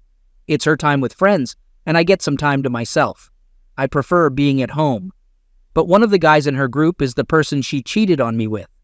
She claimed they had been good friends for 3 years, and only in the month before she cheated did she start flirting with him. She chose to spend a weekend alone by the lake to clear her head, claiming it was tough living in a home with constantly negative vibes. That weekend away was when she cheated. I should have seen it coming. She dislikes being alone, so her idea of a solitary weekend should have been a warning sign. When I found out, my mind was made up. We need a divorce. Collect your things and leave. I want no part of you. For the first couple of days, I was hurt, angry, and resolute about starting afresh. My wife pleaded for me to come back. She said marriages can withstand this. She doesn't understand why she did it, and she wants to reconcile. I wasn't convinced. But as the initial shock faded, I reflected on how these 6 years have been the best. This was unlike her. She was the last person I'd imagined would cheat on me. Until recently, she was an incredibly loving and caring wife. So I reached out, about 5 days after discovering the truth. She came over, and I expressed my wish to work things out. I wanted her to return home to see if we could salvage our relationship. But she said she didn't want to. She explains there's something clearly wrong for her to act this way, something wrong with the marriage and something off in her mind. She mentioned lining up an apartment and planning to move out, uncertain if we can salvage things. So, I ask her if it's because she's still in touch with the friend she had an affair with. She clarified she's not leaving me for him, but she does have feelings for him, making it impossible for her to focus on us as long as those emotions linger. That's where I stand, heartbroken, feeling hit twice. I learned from a mutual friend yesterday that the friend she's been talking to has stopped flirting, reduced communication, and she's disappointed. It seems like a midlife crisis, seeking attention and serotonin while we're apart. I'm approaching 7 weeks since the D-Day, and the pain persists. With the guidance of a friend, I realized I'm codependent on my wife. My happiness relied entirely on her. She was my whole world. When she left, I felt like I had lost everything. Every day, I'm striving to make myself stronger. Acknowledging my codependency issues, I'm actively working on becoming more self-reliant. Currently, I wouldn't be good for anyone, as I'd likely cling to a new partner, setting myself up for more pain. For those aiming to reconcile, it's essential to introspect deeply first. Understand why you truly desire reconciliation. Great memories and a happy marriage are valid reasons to attempt overcoming betrayal, but ensure it's not solely because your spouse was your entire emotional support. We all need to stand independently emotionally. That's my lesson. I'm unsure how my story will conclude. I'm not even entirely certain I still want to reconcile. I've initiated no contact with my wife to focus on what's most important. Me. Update. Approaching 11 weeks post. D-Day, I'm about to sit down with my wife and compel her to decide. I don't desire divorce, but she's left me with no alternative. I can't continue living like this. From the start, I sensed she wanted to explore dating and freedom while keeping me as a backup plan. After a conversation where she shared details about her dating life, it became apparent. She deliberately hurt me, making it clear she was pushing me away. The following morning, I realized it's over. I can't have our marriage hanging in uncertainty while she seeks a replacement. To me, this isn't about working things out. She mentioned missing what we had while dating, but I strongly disagree. I can't tolerate this any longer. I wish to end it outright, but my therapist suggests confronting her with a choice. I'll ask her to halt communication with other men and try to mend our marriage, or she's choosing divorce. This approach prevents her from playing the victim, as she has a say in this. I don't want a divorce, but I refuse to live in this manner. She's shown no interest in reconciling over the past few weeks. Instead, she's sought my help for things she could have asked the guy she's dating. I'm furious and deeply hurt. I'd say there's less than a 1% chance she wants to reconcile. I expect a struggle where she avoids mentioning divorce to sidestep being seen as the villain. She'll likely argue that I haven't given her enough time and that I'm pushing too hard for us to reconcile. Nearly 3 months is ample time to decide whether to stay in a marriage. This turmoil began after my wife spent a weekend with another guy. Despite my willingness to reconcile, she chose to live independently. Despite enduring 2 major blows, I hoped for a positive resolution. Not all stories have a happy ending, it seems. I hope the excitement of dating again is worth sacrificing our marriage. Update. After 11 weeks of coping with my WS's indecision, I finally gave her an ultimatum between the guys she was dating during her newfound freedom or our marriage. She chose the guys. Days later, she claims to have second thoughts. After a week of on and off discussions about reconciliation, I grew tired of the back and forth, and once again, asked her to choose between me and the dating life. For the second time in 11 days, she opted for her freedom. I'm fully aware I was foolish to believe she'd genuinely want to fix things. I let my codependency influence me for 3 months, but it's truly over now. I'm restarting the divorce process and removing her from my life. The hardest part for me right now is grappling with the harsh reality of a failed marriage and being rejected by the woman I love, twice. How did you manage to get past the thought of your WS with someone else? She considers this guy her boyfriend, and he'll be at her family Thanksgiving. It's the same family that used to spend Christmas Eve at our home. Now they'll be with him. I'm absolutely certain I'm making the right choice. There's no doubt. But the pain of being betrayed and her essentially choosing this guy over me, it's excruciating. I don't know how to get through this. Yesterday marked the final hearing for our divorce, precisely 5 months from when I discovered her infidelity. As we left the lawyer's office, she hugged me and wished me happiness. I echo that sentiment. We parted ways for the last time, both with tears in our eyes. She was the one person I was certain I'd spend my life with. That didn't happen. So, while this is a new beginning, an opportunity to find someone who will treat me and my daughter as we deserve, it's a somber time. The pain of her actions won't fade quickly. Rebuilding trust will be the most challenging. She took more from me than she realizes. Cheating is the cruelest way to convey not loving someone anymore. I observed John walking into the bar and greeted him with a grin. Despite the early hour and the almost empty bar, I hoped John would join me. It had been a while since we hung out, as John was busy with something in his life and couldn't make time. Worried, I tried calling and emailing, but I couldn't reach John. I even attempted to visit John's home and office, but he was never there. I hoped his issues were resolved, but the anger on his face indicated otherwise. I stood up to shake hands but was suddenly knocked to the ground by a strong punch from John to the jaw. My head hit a nearby table as I fell. I muttered a shocked exclamation and spat out a bloody tooth.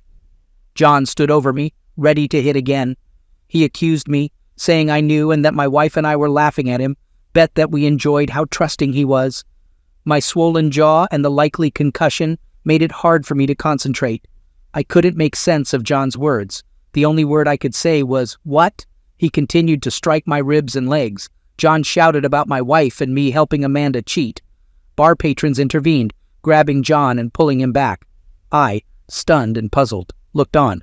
The bartender called the police, and luckily, a patrol car was nearby. The ambulance took longer to arrive. While John was detained, I, helped by strangers, was assessed and placed on a gurney for transport to the emergency room. I lost consciousness before the ambulance even left, drowned out by the siren. To me, it felt like a short, bad dream.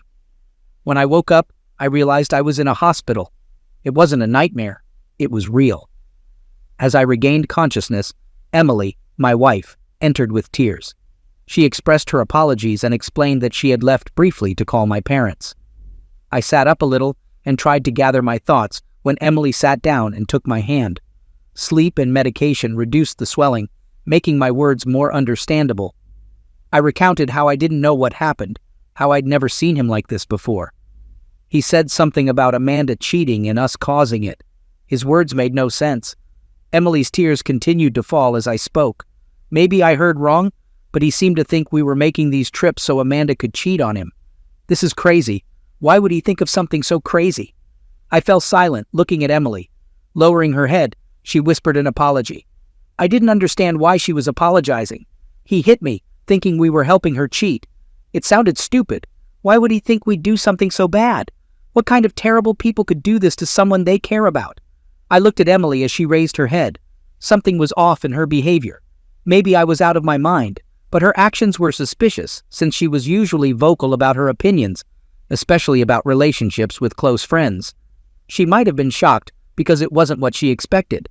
As I was about to ask her what was going on, the doctor came in and said my jaw was bruised, not broken. If I didn't have a headache, I could leave with Emily tonight. My head hurt, but something was clearly wrong with Emily, so I lied to the doctor that I felt fine to leave. Time passed. Nurses worked diligently with documents, denying me the chance to ask Emily. They were silent on the drive home. As Emily drove, we didn't even turn on music. We were silent the whole way. I needed answers, but by the time I got home, I was exhausted and just wanted to sleep. After changing clothes, I fell asleep. Emily curled up next to me, hugging tightly. After my shower, I joined Emily in the kitchen. Still in pain, but with a clearer head, I saw Emily deep in thought. Finally realizing I was there, she asked, "How are you feeling now?" "Okay, but I have a small Hitachi, and everything hurts. I just need a day of rest, and I'll be fine. I still can't figure out why John went so crazy." I took a sip and continued. "Did Amanda say anything to you? Have you talked to her since yesterday to find out what happened to him? I chatted with her a bit yesterday, and she was as shocked as I was about what he did to you." I looked at my wife while she spoke. Her response seemed measured, but there was something more. She appeared sad, which was unusual given her typically upbeat personality. She seemed reserved. I thought maybe the attack had shaken her more than I initially thought. I reached out, taking her hands in mine. "It's okay, honey. I'm fine. I've come to my senses." Soon, my shirt was wet from her tears. We hugged with the words, "I love you." Holding each other tightly, we both called into work and spent the entire day at home. Something besides physical pain bothered me. None of it made any sense. John's sudden attack, accusing us of helping Amanda cheat.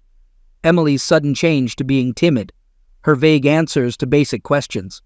I wanted to press her about her conversation with Amanda, but Emily was on the verge of tears.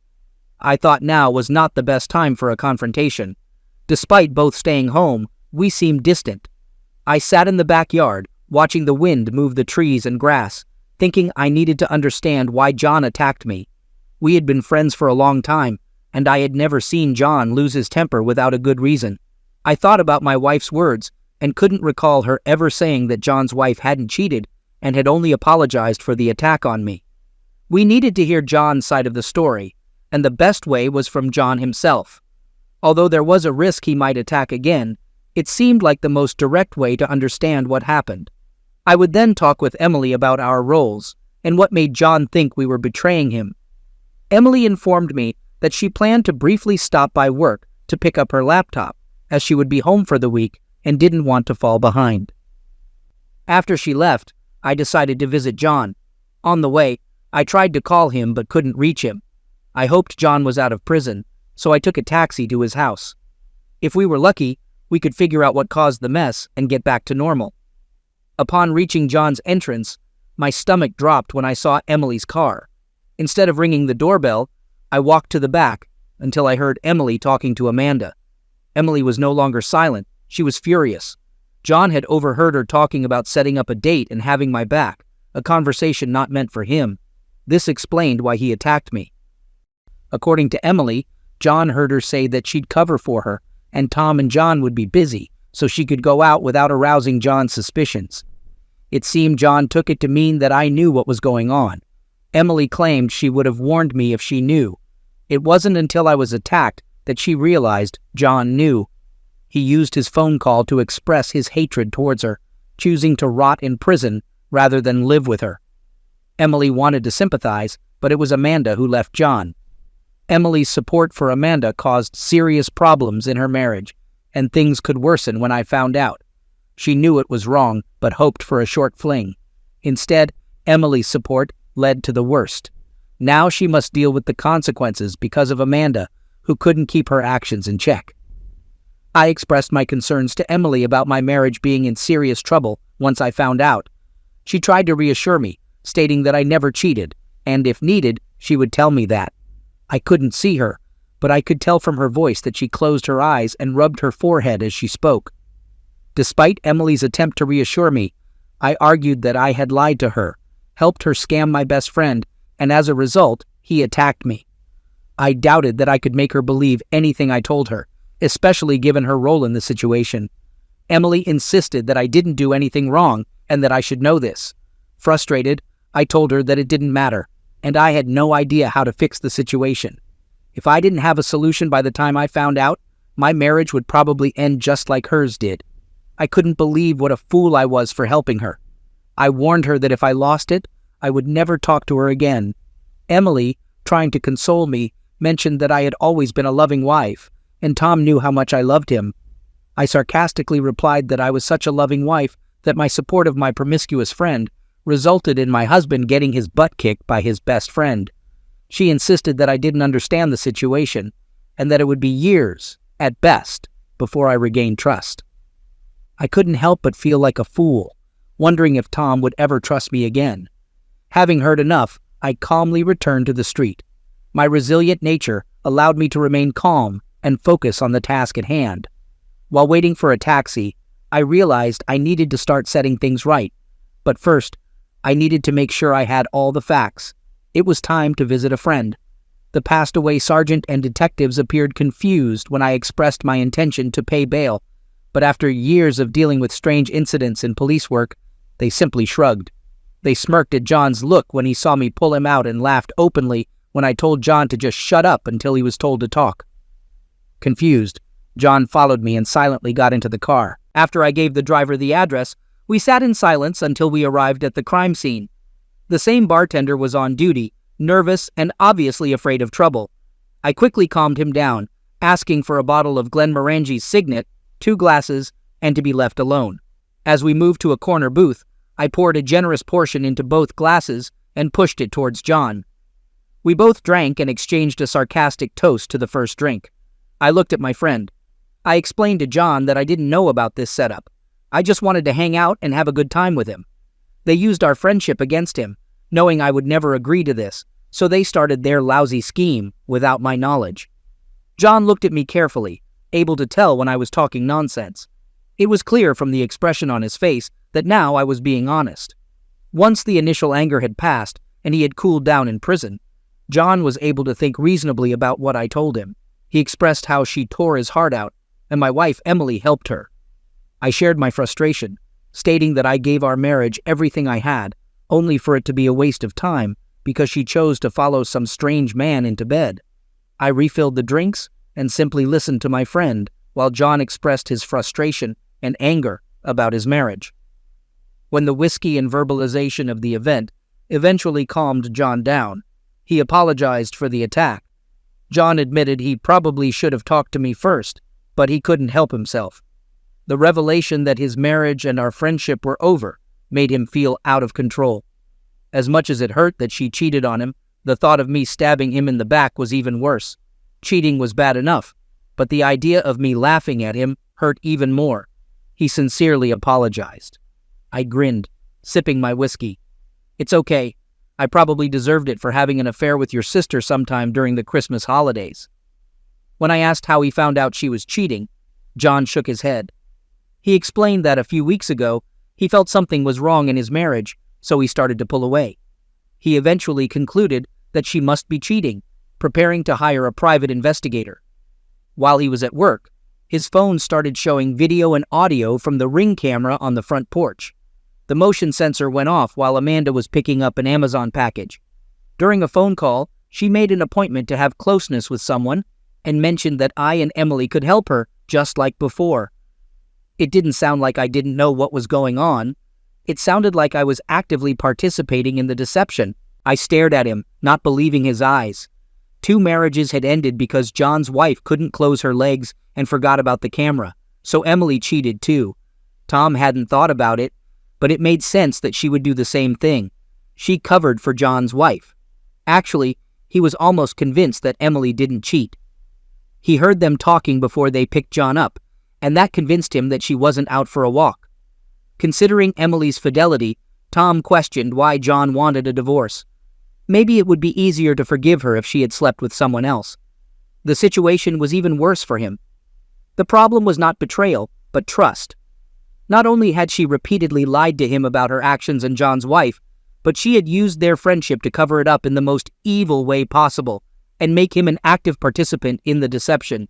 He wondered how he could stay married to her if he couldn't trust her anymore and his best friend hated her. He believed that trust could be restored, clarifying that he didn't trust his wife at all. However, he acknowledged that Emily loved him, prompting John to ask if he was sure this was the end. I expressed my belief that trust, cemented by time, was not stronger but weaker. While people may forgive, they never forget. He had no intention of spending the rest of his life hoping that, in years to come, this would be just a faded memory. I asserted that Emily knew what she was doing, and there was nothing she could say to solve the problem. It was time for him to leave and start over. John envied his friend for having an amicable divorce, and they would both remain on good terms. John joked about trying to find a Mexican brothel to get Amanda the right job for her skill set and pay less child support. I laughed, expressing awe at John's ability to see life as it is. It felt like his world was ending, but he knew that in the long run, he would be okay. He went home and talked to Emily, and since she already knew what was going to happen, it would likely be relatively smooth sailing. She cried and begged for counseling, but she understood that he would not be able to come to terms with her behavior. I recognized that it was out of character for her, and she knew it. It was time for him to take a new direction and look at his life with fresh eyes. The chapter in his marriage to Emily was over. Story 4. On that Sunday morning, as I woke up, the weight of my recent breakup came over me. Just a year before, my life revolved around family moments and cozy breakfasts with my kids. Now, those memories seemed distant, replaced by the stark reality of divorce and the struggle to navigate life on my own. Mornings were often the hardest, filled with silence where laughter once was. That day, I felt compelled to leave my apartment, to escape the loneliness. The laundromat had become my refuge, a place where I could blend into the hum of daily life, all while quietly dealing with my emotions. Around 7 on a drab Sunday morning, I forced myself out and into the laundromat, feeling sluggish. I wasn't sure if the weather matched my mood, but it felt like every Sunday in the laundromat was dim and lifeless. I had only started using a laundromat about a year ago. Before that, my wife handled the laundry in our basement laundry room.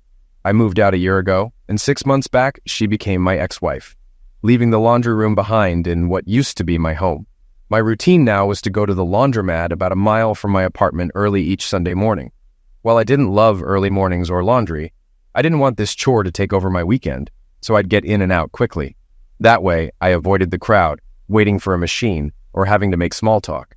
After all, weren't Sundays meant for nursing hangovers or reading the paper at leisure? I'd been coming here for about 9 months, and maybe I'd seen her before without paying much attention. But this time was different. The cart she was dragging had a wheel that wobbled slightly, piled high with laundry as she struggled to pull it inside, holding the door open with one hand while steering with the other.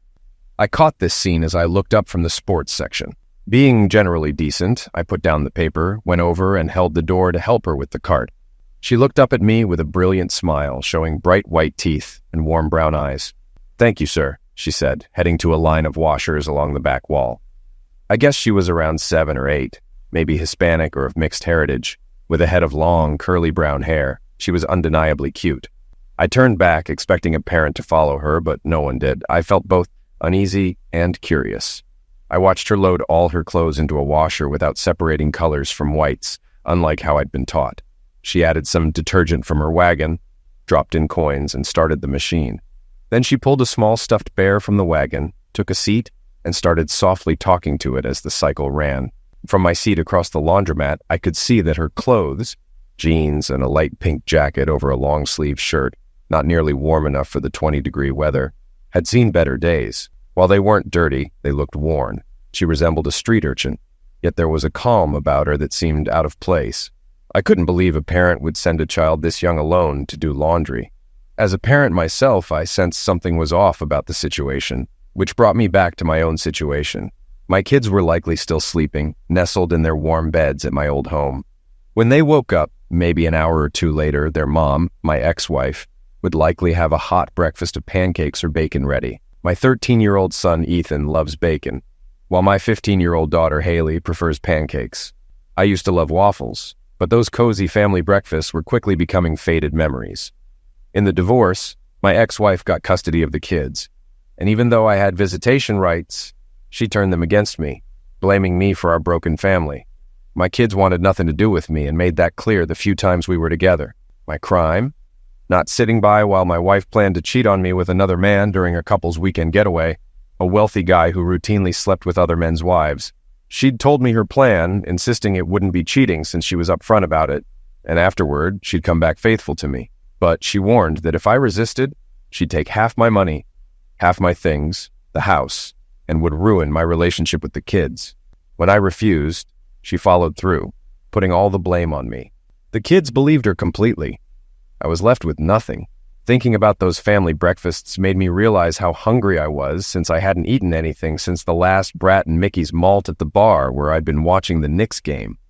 On one wall was a shabby vending machine with a Coke machine next to it. I was sure the laundromat's owner must collect the money from both daily, or they'd have been broken into by now. I bought a pack of M&Ms and a Diet Coke. As I grabbed the soda, I glanced over at the little girl. She seemed to be watching me, but then I realized it was actually my snacks that held her attention.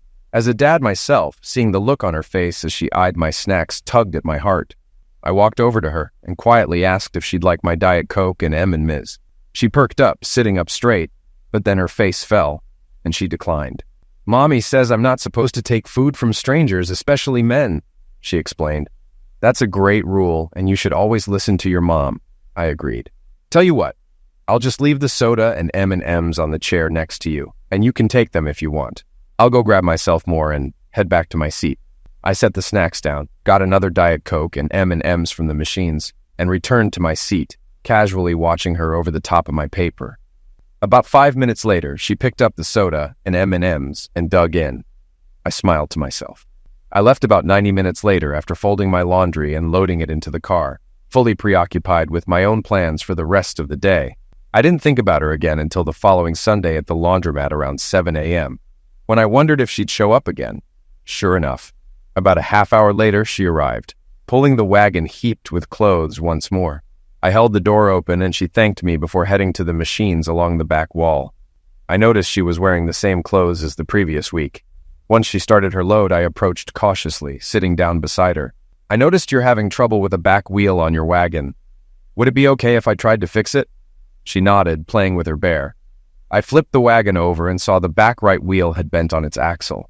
I straightened it out by hand, then rolled the wagon back and forth to check. "Fixed." My little friend looked impressed. "I'm Alex Rogers, by the way," I said, holding out my hand. She extended hers with all the dignity she could muster and replied solemnly, "Maddie Ruiz, very pleased to meet you, sir." "Well, now that we've met, we're not strangers anymore," I said. "How about a soda and some candy?" "Could I have a real Coke this time?" she asked, her eyes wide with hope. "Sure thing. 1 real Coke for you, a Diet Coke for me, and M&Ms for both of us." We sat and talked for almost 2 hours. I fetched a pad and pen from my car to teach her tic-tac-toe. She picked it up quickly, and I let her win a few times, just like I used to with my kids. I drifted off for a minute thinking about playing games with my children. Then my thoughts wandered to the memory of my then-wife, Tracy, looking me in the eye and telling me she planned to spend the night with Robert Goldstein III, a big city lawyer, on the night my life as I knew it ended. "It's just one night, Alex. It won't mean anything. It'll just be physical," she'd said. "What? Are you serious?" "It's not just physical. It'll be the end of our marriage," I shouted back. "Don't be like that, Alex," she'd argued. "Don't throw away 18 years over one night. I could have done this behind your back, and you'd never have known. Just let me have this." Then, taking Robert's hand, she'd gone with him to his room in the cottage. I stood there, stunned for what felt like hours, but was probably just a minute before gathering my things and leaving. "Alex, it's your turn." Maddie's voice pulled me back to the present. I marked an X in one of the boxes, giving her the chance to get 3 O's in a row for the win. She proudly drew a line through her trio. "High five, kid," I said, holding my hand up out of her reach. She looked at me, then stood on her chair to reach my hand and complete the high five. "Gotcha," she said with a grin. I stayed at the laundromat until Maddie's clothes were washed and folded. I offered to drive her home, but she declined, saying, "Mom's rules." "Your mom sounds smart. I'd like to meet her someday," I said. "Well, maybe someday. She doesn't go out much," Maddie replied. As winter turned to spring and then summer, my routine with Maddie continued. I started bringing a small bag with a sandwich for each of us, along with some snacks, and would buy the soda at the laundromat. I wasn't really hungry that early, but I figured if I ate a sandwich, she would too. She was so thin. Soon I began packing an extra sandwich, telling her it was for her mom. She never refused, always thanking me politely. By this time, Maddie had told me she was 7 years old and would be starting 2nd grade in our neighborhood elementary school in the fall. There was no father in her life. She had never even met him. Her mother worked part-time during school hours, though Maddie didn't know the details.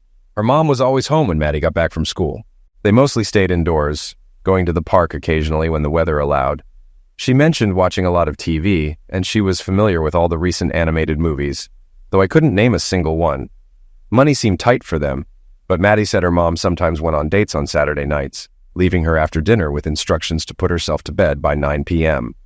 On Sunday mornings, her mom would give her money for 1 washer and dryer load and send her off to the laundromat with her little wagon. Truthfully, my life wasn't much better than Maddie's at this point, although I at least had enough to live on. With child support, mortgage, and alimony, my salary as a lead computer programmer didn't stretch far. My social life was limited to the occasional night at a bar with friends. I didn't date anymore, and I didn't miss it. What I missed was my kids. Until I remembered how they'd treated me after Tracy and I separated. I preferred thinking of happier memories with them, though reality always seemed to jolt me back. "Where are you?" Tracy yelled when I answered my phone the morning after I'd left Robert Goldstein's lake house. My phone said 10:06. The last time I'd checked, it was 2:13, and I'd been pouring another shot of Eagle Rare bourbon. I must have eventually crashed in the bedroom. "You left me stranded here at the lake house. How am I supposed to get home?" she demanded. "Find a ride with Robert Goldstein III. I snapped back and hung up on her, frustrated that hanging up on a cell didn't have the same impact as slamming down a landline would have. The next Sunday, Maddie arrived about 15 minutes later than usual, this time without her wagon of clothes. Tears streaked her face, and I worried she'd been robbed. She clutched her teddy bear under her arm. "Mommy didn't come home last night, and I don't have any money for the laundry machines," she said when I walked over. "Does that happen sometimes?" I asked gently. She shook her head, her big brown eyes filling with tears. "Mommy always comes home. It's one of her rules." I calmed her down and gave her the food I'd brought for her. I was in unfamiliar territory here and wasn't sure what to do. "Is there someone you can stay with until your mom comes back?" I asked. She shook her head no, with a mouthful of peanut butter and jelly. I knew I couldn't leave her alone in her apartment, but if I called the authorities without a plan, she'd likely be in foster care within a day, and her mother might lose custody if they decided she wasn't providing adequately. I already had my doubts about her situation. "How about we go to your apartment and leave a note for your mom saying we're at my place? She can call me when she's back and I'll bring you home." She seemed to weigh this option carefully. It was against her mom's rules, but with her mother not home, she didn't seem eager to spend the day alone. She finally nodded in agreement. After folding my clothes and putting them in the car, we headed to her apartment. We didn't gather much since there wasn't much to gather. Her few clothes were either on her or among the laundry waiting to be washed. I told her we'd stop somewhere, and I'd get her a few things, including a toothbrush and hairbrush. She gave me a small, sad smile. I left a note with my name and number on the kitchen table. Then we went to get Maddie a few necessities. I let Maddie pick out a few tops, jeans, some underwear, and socks at a nearby Dollar General. She was absolutely delighted, but I couldn't stop wondering what I'd do if her mother didn't come back soon. We spent the day watching cartoons in the Disney Channel. I made us lunch and dinner, then put her to bed on the sofa in my spare room at 9 p.m. I planned to take a personal day from work the next day to figure things out. On Monday, Maddie and I returned to her apartment after lunch, but there was no sign that anyone had been there since we left the day before. I searched around and found a drawer in her mother's dresser with some paperwork. Among the useful items, I found Maddie's birth certificate, which didn't list a father. Her mother's name was Fiona Ruiz. I also found a photo of Maddie and her mother. The photo seemed to be taken when Maddie was around 2 years old, just a toddler. They were hugging for the camera. Fiona, with the same long, curly brown hair as Maddie, looked to be in her mid-20s. Both were smiling, but Fiona's eyes held a hint of sadness and exhaustion. I wondered if that look had deepened over the years.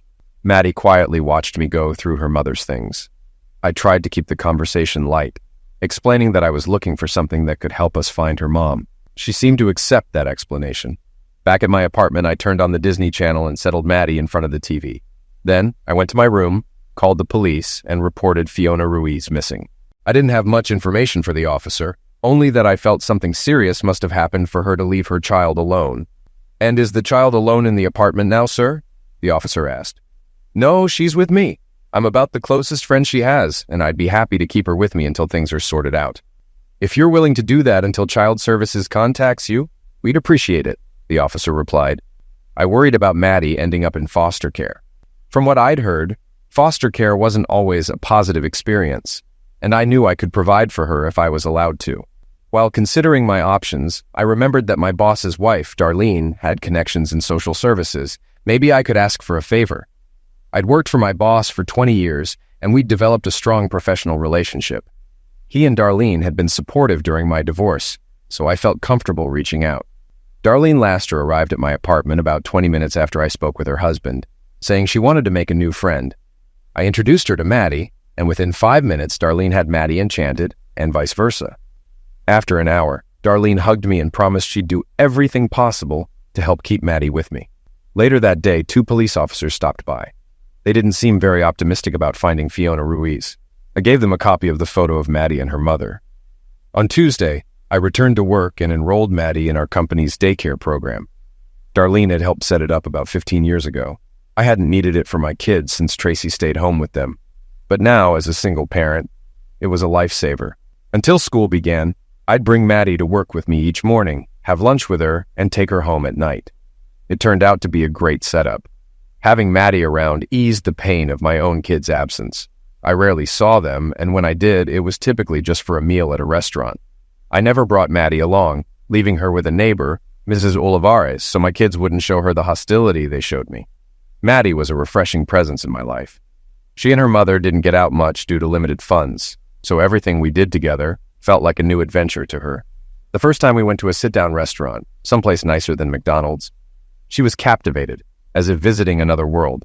When we went to the park and I bought her a pretzel and soda after she played, she acted as if it was the grandest treat. Her smile lasted a whole week, and I smiled right along with her, listening to her excitement. She began teaching me Spanish. She was bilingual, and she'd laugh heartily at my frequent mix-ups. Once I accidentally ordered a horse and a Coke at McDonald's, and she laughed so hard that she had tears in her eyes. In her innocent way, it never occurred to her that most people didn't speak two languages. I kept Maddie in her previous school for second grade since it was the simplest option for the school system. With her birth certificate in hand, they didn't ask many questions when I listed myself as her contact and used my apartment as her address. I never heard anything further from the police about Maddie's mother, nor from any social services about placing Maddie in foster care. Either Darlene pulled some serious strings, or the city had so many open cases they didn't focus on Maddie and me. With Maddie staying with me, my cooking skills improved, because grabbing a pizza and beer wasn't a suitable dinner anymore. We began watching cooking shows together and tackled recipes as a team in the kitchen. I never cooked with my own kids. Tracy was a fantastic cook. But with Maddie's help, I was learning and even enjoying it. We had a blast in the kitchen together. I won't pretend everything was perfect. We had our disagreements and challenges like any other family, but that was just it, like any other family. After being together a little over a year, Maddie and I had formed our own version of a family.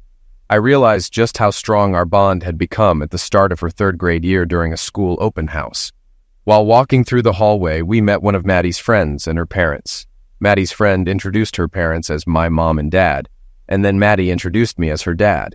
I hadn't thought about us in that way, and hearing her call me Dad filled me with indescribable joy. I choked up, claiming I had something caught in my throat. Maddie noticed, giving me a knowing look and squeezing my hand.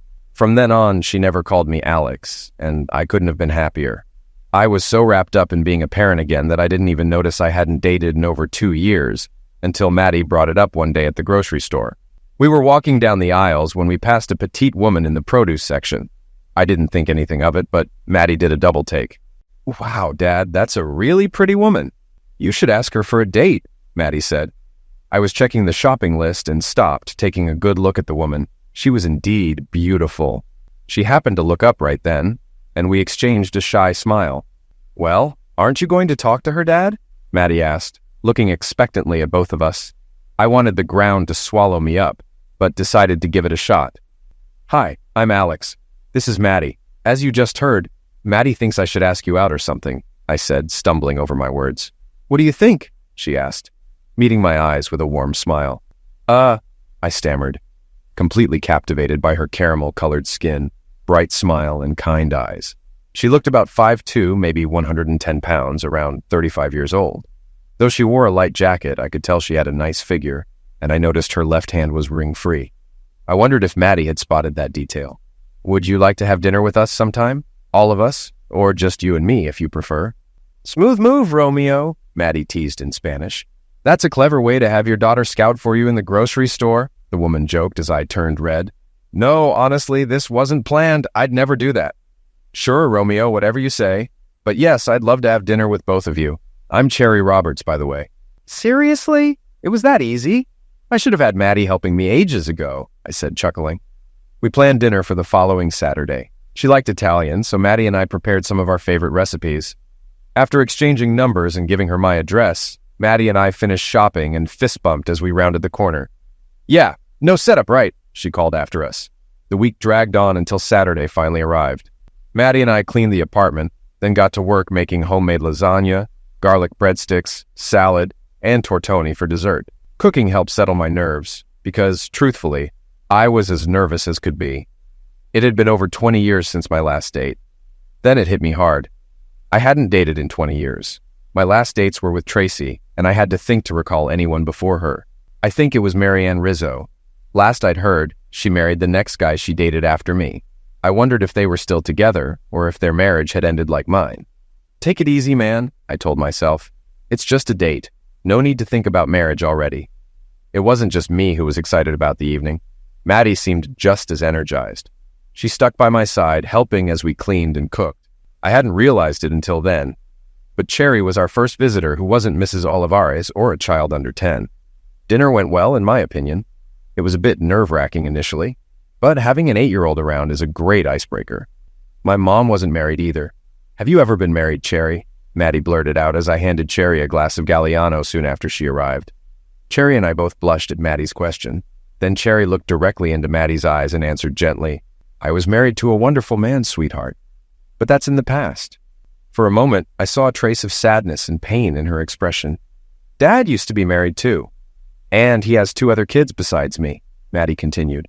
I decided it was best to give Cherry a brief overview of my marriage, divorce, and how Maddie came to live with me.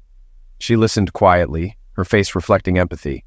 She and Maddie both seemed emotional when I mentioned Maddie's mother not coming back.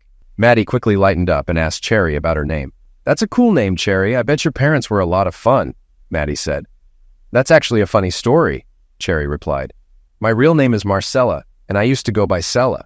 But one day, my little brother spotted a box of Sella's chocolate-covered cherries in a store and started calling me Cherry.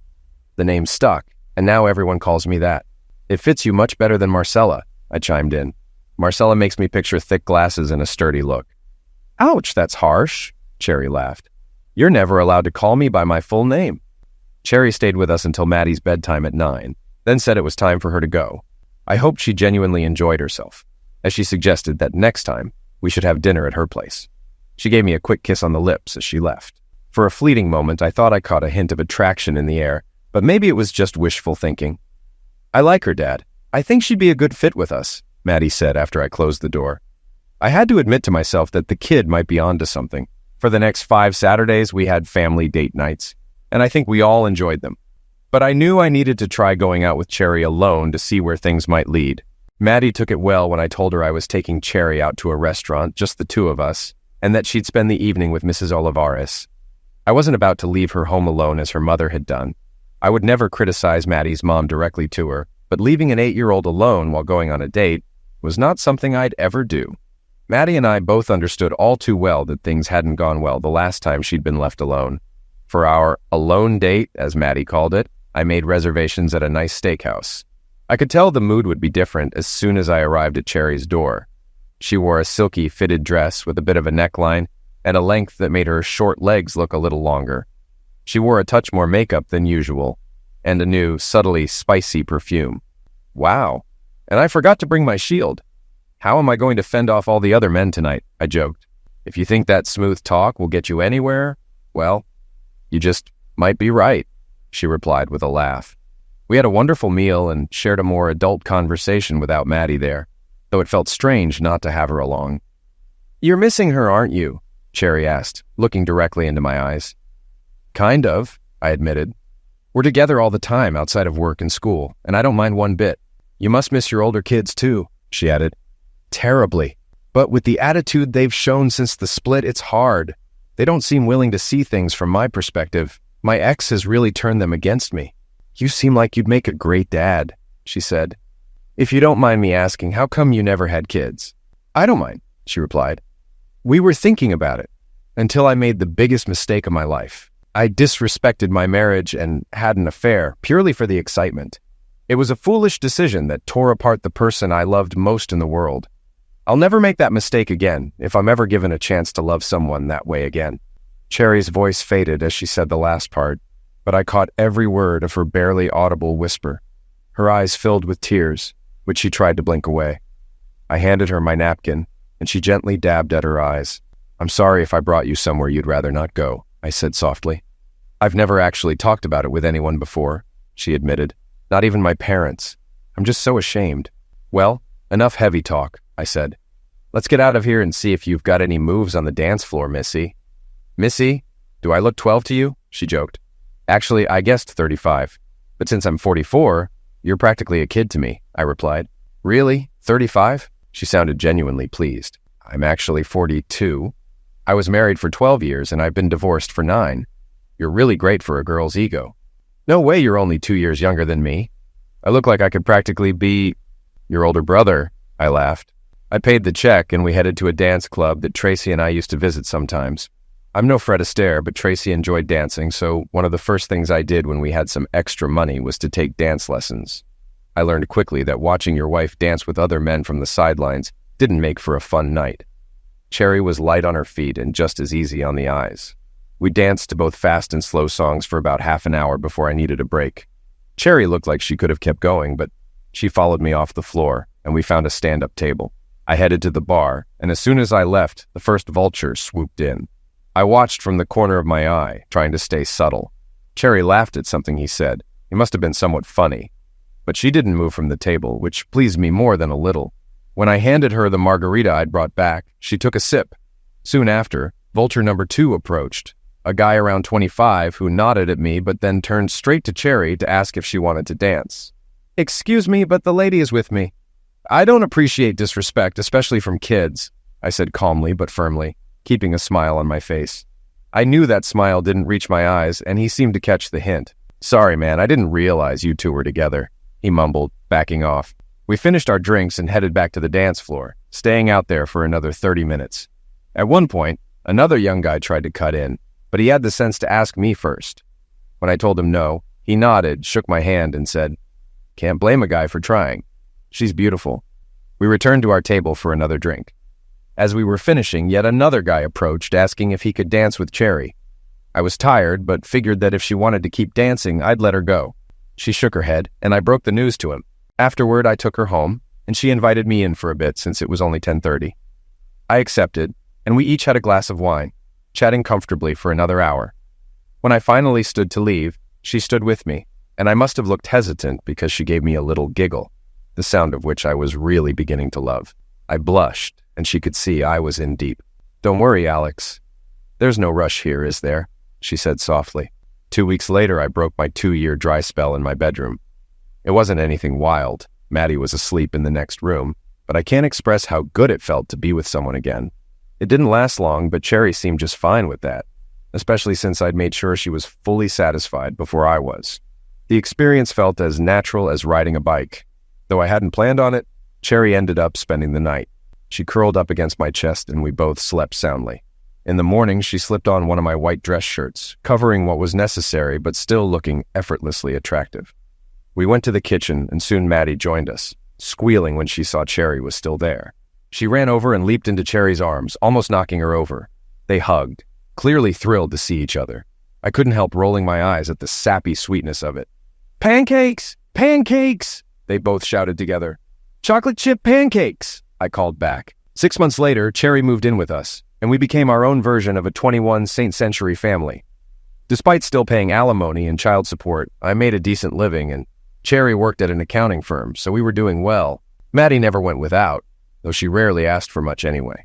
Growing up with little made her appreciative of everything she had, and in her eyes, it seemed like more than enough. After all, everything is relative. While we might have been a modern-day version of the Brady Bunch, we looked more like a current take on the Odd Couple, or, in our case, the Odd Trio. We were black, white, and Hispanic, each with a different last name. Some of that changed when I registered Maddie for 4th grade that fall. I listed her as Maddie Ruiz Rogers. She was with me at registration, and her eyes lit up when she saw what I'd written. She didn't say anything until we left the school, and then she nearly burst with excitement. "I can be a Rogers like you, really?" she squealed. "Not legally, at least for a few more years," I answered. "But by Rogers rules, you're eligible to join the club." I made air quotes around Rogers rules, but that didn't hold her back. She jumped into my arms and started kissing my cheeks. After a few seconds of celebrating, Maddie pulled back with a thoughtful look. I was surprised until she spoke up. "When does Cherry get to be a Rogers?" she asked. "You know, that's a great question. I'm going to have to think about that seriously." And I did.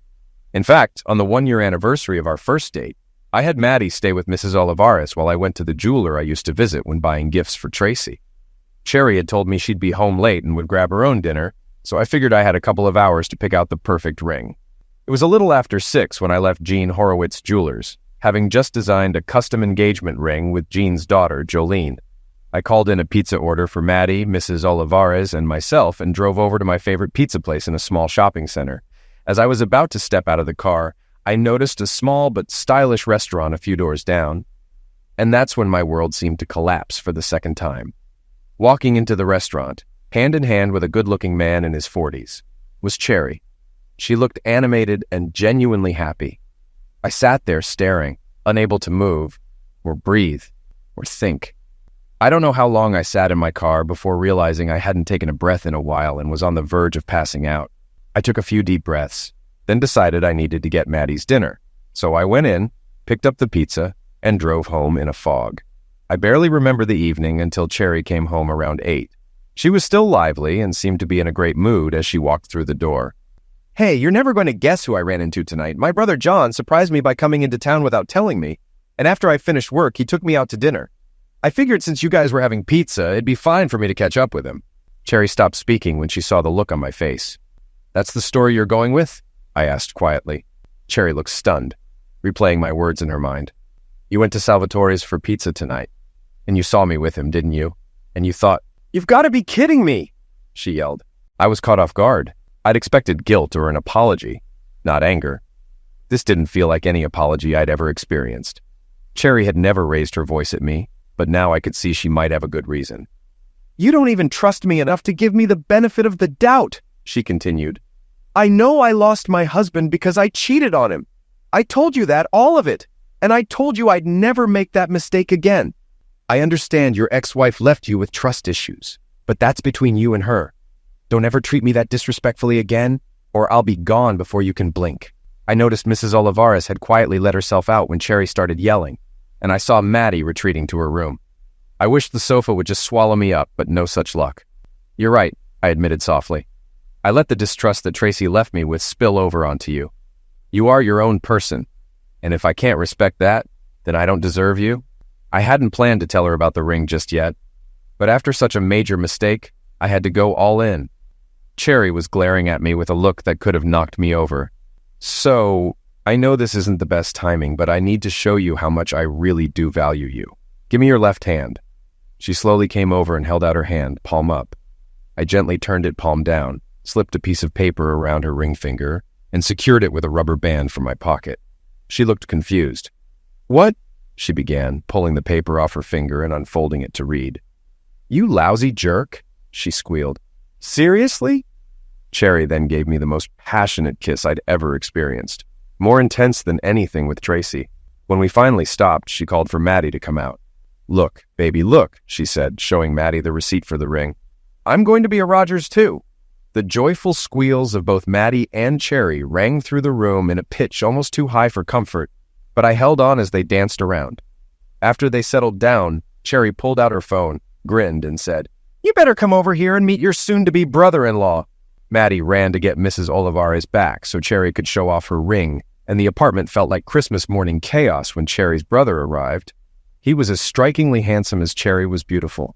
Looking at him again, I couldn't help but feel relieved that he was her brother, not a suitor as I'd initially feared. After Cherry introduced us, he extended his hand but then pulled me into a bear hug. "Handshakes are for friends, and while I hope we'll be friends, hugs are for family," he said. "And they're also to show you that if you hurt her, I'll squeeze the life out of you. Got that?" He tightened his grip slightly with that last part, and I got the message, loud and clear. "Uh-huh," I whispered, a bit breathless. Cherry gave him the quick rundown of everything that had led to my giving her the ring. He looked at me with mock surprise, at least I hoped it was mock, and said he was glad I was still alive. "She gave you that laser death stare, didn't she?" John asked. "Yeah, that look has been known to kill." Both Maddie and Mrs. Olivares chimed in that they were smart enough to leave the room when they saw it. Then John turned to Maddie, looked her over, and said, "So this is the famous Maddie Rogers. I've always wanted some nieces and nephews. I think you'll do nicely." Maddie smiled shyly at first, then her face lit up. "Does this mean I get to call you Mom?" she asked Cherry. Cherry didn't respond with words. Instead, she dissolved into tears and reached for Maddie. The two stood there in a long embrace, each shedding their own tears for their own reasons. Even with Darlene's help, the state made us wait until Maddie turned 16 before we could legally adopt her. By that age, she could have filed for emancipation and gone off on her own, but neither Cherry nor I worried about that. The state's permission only formalized what Maddie, Cherry, and I had already built years before. Family isn't always about blood or legalities. Then, unexpectedly, I hadn't heard from either of my kids since our last meeting more than 6 years ago, so I was stunned to hear Haley's voice on the other end of the line. I hadn't checked the caller ID and answered as usual. "Alex Rogers." "Dad, it's me, Haley," she said quickly. "Please don't hang up." "Relax, kiddo. I would never hang up on you or your brother. Is something wrong?" "No, Dad. Everything's good. Really great. I'm getting married next month, and I'd like to invite you to the wedding." I was speechless. This was my little girl, yet I was so out of touch that I hadn't even met the man she was marrying in just 1 month. The last time I spoke with my kids was just after Ethan's 16th birthday. We went to his favorite restaurant to celebrate, but neither of them seemed interested in conversation despite my attempts. Finally, just after ordering dessert, Ethan spoke up. "Dad, I'm 16 now, and the court-ordered visits are over. Haley and I don't have to see you anymore if we don't want to.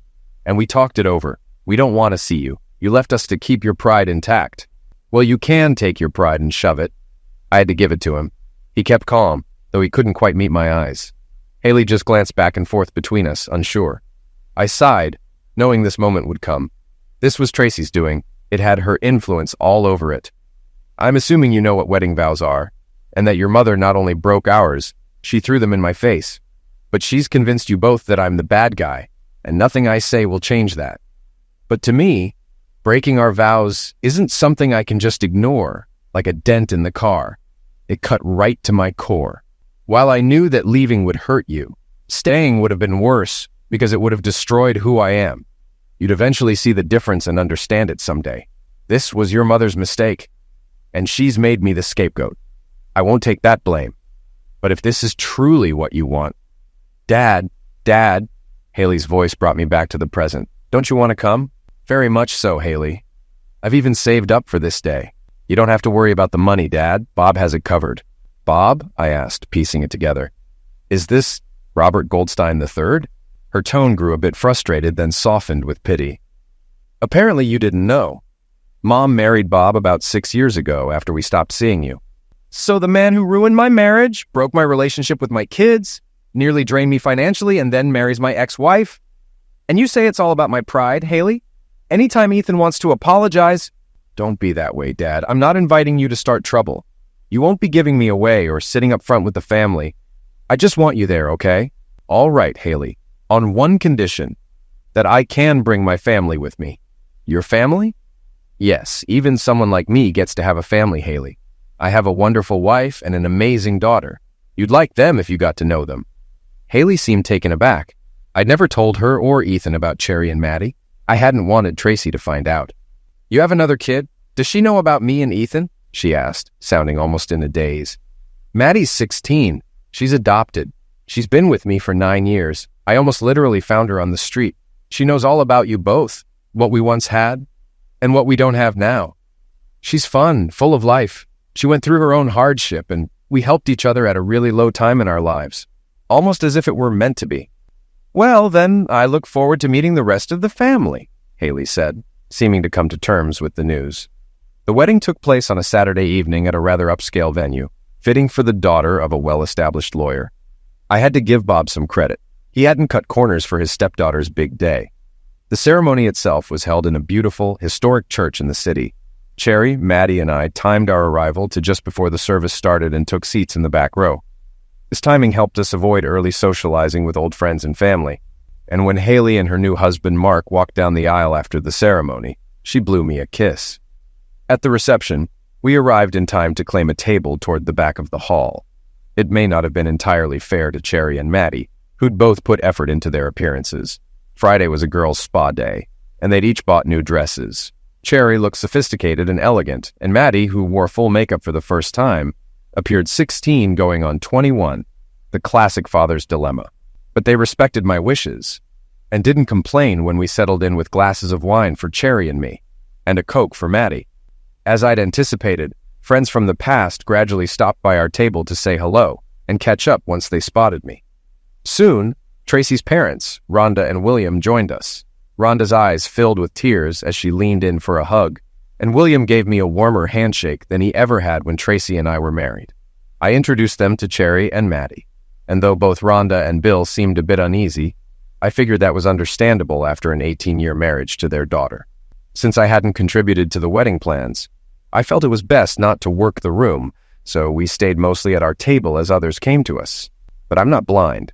I noticed the glances from people who knew me as they registered that I was with a stunning black woman and a charming Hispanic young lady. The wives of old friends in particular seemed to react as if I'd brought a trophy date to the event. And right on cue, Tracy and Bob, our hosts for the evening, made their way over. After nearly 20 years of marriage, I knew every subtle expression of Tracy's personality, and from the first moment she laid eyes on Cherry, I could tell she wasn't pleased. Was Cherry perhaps too black for her liking? Maybe. Too beautiful? Almost certainly. Was she likely envious of Cherry's toned figure and youthful look? Absolutely. And the real issue was probably that, in Tracy's eyes, Cherry was simply the wrong woman to be with me. With her thoughts fixated on Cherry, Tracy hardly seemed to register that this was our first close encounter in nearly a decade.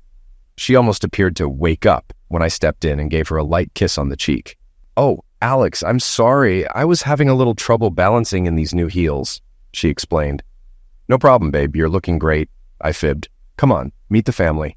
I introduced everyone, Cherry, Maddie, Tracy, and Bob, giving Bob as warm a handshake as I could muster, and introducing him as the one responsible for my eventual good fortune. Everyone except Maddie winced at that, but my daughter shot me a mischievous look and squeezed my elbow. Did I mention she's perceptive? We exchanged small talk for about 5 minutes, skimming over the surface of things before Tracy and Bob moved along, making room for the bride and her new husband. Maddie gave me a slight shake of her head, signaling she was just as unenthusiastic about the encounter as I was. My other daughter, the bride, greeted me far more warmly than I'd anticipated, wrapping me in a long hug and beginning to cry, while my new son-in-law, Cherry, and Maddie stood nearby. I was completely caught off guard, speechless until she let go. "I'm sorry, Daddy, for everything," she said, sniffling. "I never fully understood what you went through, until I said my own vows a couple of hours ago. Right there in the middle of it, it hit me like a ton of bricks. What it must have been like for you when Mom cheated and broke her vows. I never got it before. I blamed you for your stubborn pride, just like Ethan did. But now I understand. Completely. You were right to stand up for yourself. And she was so wrong, not only for what she did, but for blaming you. How can I ever make up for all the pain Ethan and I caused you?" A lump the size of a football formed in my throat. I hadn't cried since tearing my knee cartilage in 10th grade football, but I came close right then, standing there with family around. "Well, for starters, introduce me to this fine gentleman you made those vows with, and then grant me the honor of a dance," I replied. "Oh, right," she said, a bit sheepishly. "You haven't met the man of my dreams. Mark Westinghouse, meet your other father-in-law, Alex Rogers, my real dad." Mark and I shook hands with genuine warmth, and I carried out my fatherly duty by warning him to treat my daughter well. Then I introduced him and Haley to Cherry and Maddie. While they all got acquainted, the band struck up a tune. "Daddy?" Haley asked, nodding toward the dance floor. "Delighted," I replied, taking her arm. The crowd, already abuzz from Haley's warm welcome, grew even louder as I escorted her to the dance floor. I knew that by this point I was unintentionally upstaging Tracy and Bob, but I had a lot of years to make up for. The band was playing what I think of as kid music, which I usually can't stand. But after years of dancing with a wife who loved it, I'd learned the steps. Haley seemed surprised that her father was such a Renaissance man, and we stayed out for 2 songs. By then, a good portion of the guests had gathered to watch us. After the second song, Haley gave me a big hug, the crowd applauded, and Cherry and Maddie were waiting nearby with big smiles. I pulled them both onto the floor, and the 3 of us joined in with everyone else. "Well, look at you, Mr. Rhythm," Cherry teased in my ear when she danced close. "Who knew that marrying off a daughter could be this much fun?" I replied, then turned to Maddie. "But let's wait a few more years before we try it again. I don't think my heart can handle this much excitement." "Spin me, old man," Maddie grinned. The 3 of us stayed on the dance floor for another 6 songs, and then I left them to grab a Jack over ice and take a break at our table. Watching Cherry and Maddie enjoying themselves, I didn't notice Tracy sit down beside me until she touched my shoulder. a touch I recognized instantly. "This should have been our moment, not mine and Bob's," Tracy murmured near my ear. "You threw away 18 good years. For what? You clearly didn't love me enough." I kept my gaze forward, not turning to look at her. "No, you clearly didn't love me enough not to go through with it, especially after I told you what would happen if you did. You didn't love or respect me enough. But hey, you got Bob in the end, and he's quite the catch, right? And I ended up with Cherry and Maddie. As the Rolling Stones say, you can't always get what you want, but if you try, you get what you need. You were a jerk then, and you're a jerk now. Maybe, but I'm a happy jerk who hasn't lost a minute's sleep over your mistake. And no, I wasn't expecting an apology. I'm good." Ethan re-entered my life when he got serious with a woman a few years back. It seems that fidelity becomes a lot easier to grasp when you have your own commitment at stake, so to speak. He called me out of the blue saying we needed to talk, so I invited him over to the apartment. When I opened the door, he was holding a bottle of Jack Daniel's Tennessee Honey. "Haley said you really like this stuff and figured I should bring a peace offering," he said as I let him inside. We'd only had a brief and somewhat tense conversation at Haley's wedding over 2 years ago. Although Haley and I had since reconciled, Ethan and I hadn't bridged that gap. "I asked my girlfriend Sasha to marry me, and it got me thinking about you and Mom," he began. "Haley's been telling me for a couple of years that you were the one who got hurt, not Mom. But I didn't fully understand until Sasha and I had the talk about trust and fidelity. I'm sorry, Dad. I was completely wrong. I get it now. I just didn't want to feel like I was betraying Mom. I never asked you or Haley to take sides," I replied. "I just wanted you to understand why I had to leave. Why I had no choice." We talked about everything over the next few hours, helped along by that bottle of whiskey. Cherry prepared a fantastic dinner, and the four of us spent the evening catching up. Ethan ended up sleeping on the couch because Cherry wouldn't let him drive after splitting a bottle with me. For this wedding, Cherry, Maddie, and I were seated at the groom's family table, joined by Haley, Mark, and our 2-year-old grandson, Brent, who sat next to Tracy. That arrangement kept Tracy included, especially now that she was alone. Bob had left her for a younger trophy wife about a year ago. Over time, the kids kept me updated on Tracy with brief snippets, but I told them it wasn't their job to be a communication link between us. We were both adults, and if one of us wanted to share something, we could pick up the phone ourselves. Maddie had flown in for the wedding. She's a freshman at Michigan State, but she didn't want to miss her big brother's big day, so I flew her in. She, Ethan, and Haley have developed a close bond, close enough that they can joke with her about being my favorite child. Watching the three of them together is interesting. The nature versus nurture argument seems to hold true in our case. Maddie and I share an unbreakable bond that even Cherry has noticed. Although I wouldn't wish our early hardships on anyone, those challenges have brought us closer than we might otherwise be. Adversity has likely brought Cherry and me closer too. We both understand that nothing should be taken for granted, and we cherish our time together as we navigate life as empty nesters. Cherry quickly figured out that an empty nest means no one in the next room to overhear, and she's definitely loosened up a bit in the bedroom. Hearing her express such pleasure nearly drives me into a frenzy, making me want to please her even more. Some mornings, we both head to work a bit stiff and sore from a lively night. After we'd taken care of the usual reception duties, Cherry and I hit the dance floor. Maddie joined in too, dancing with one of Ethan's groomsmen, but not before Ethan warned him not to mess with my dad's favorite child, a comment that made me grin. After about 6 dances, I started heading back to the table, but Maddie stopped me for one more dance. I couldn't help noticing that Cherry and Tracy had exchanged no words, even though they were within easy talking distance. "Feel the chill coming from that side of the room?" Maddie asked, as she came close enough to speak. Perceptive as always. When I finally returned to the table, Cherry got up and joined Maddie on the dance floor. A minute later, I felt a tap on my shoulder. Round 2, I thought. "Well, aren't you going to gloat about Bob leaving me?" Tracy asked as she leaned in. "Not my circus, not my monkeys," I replied.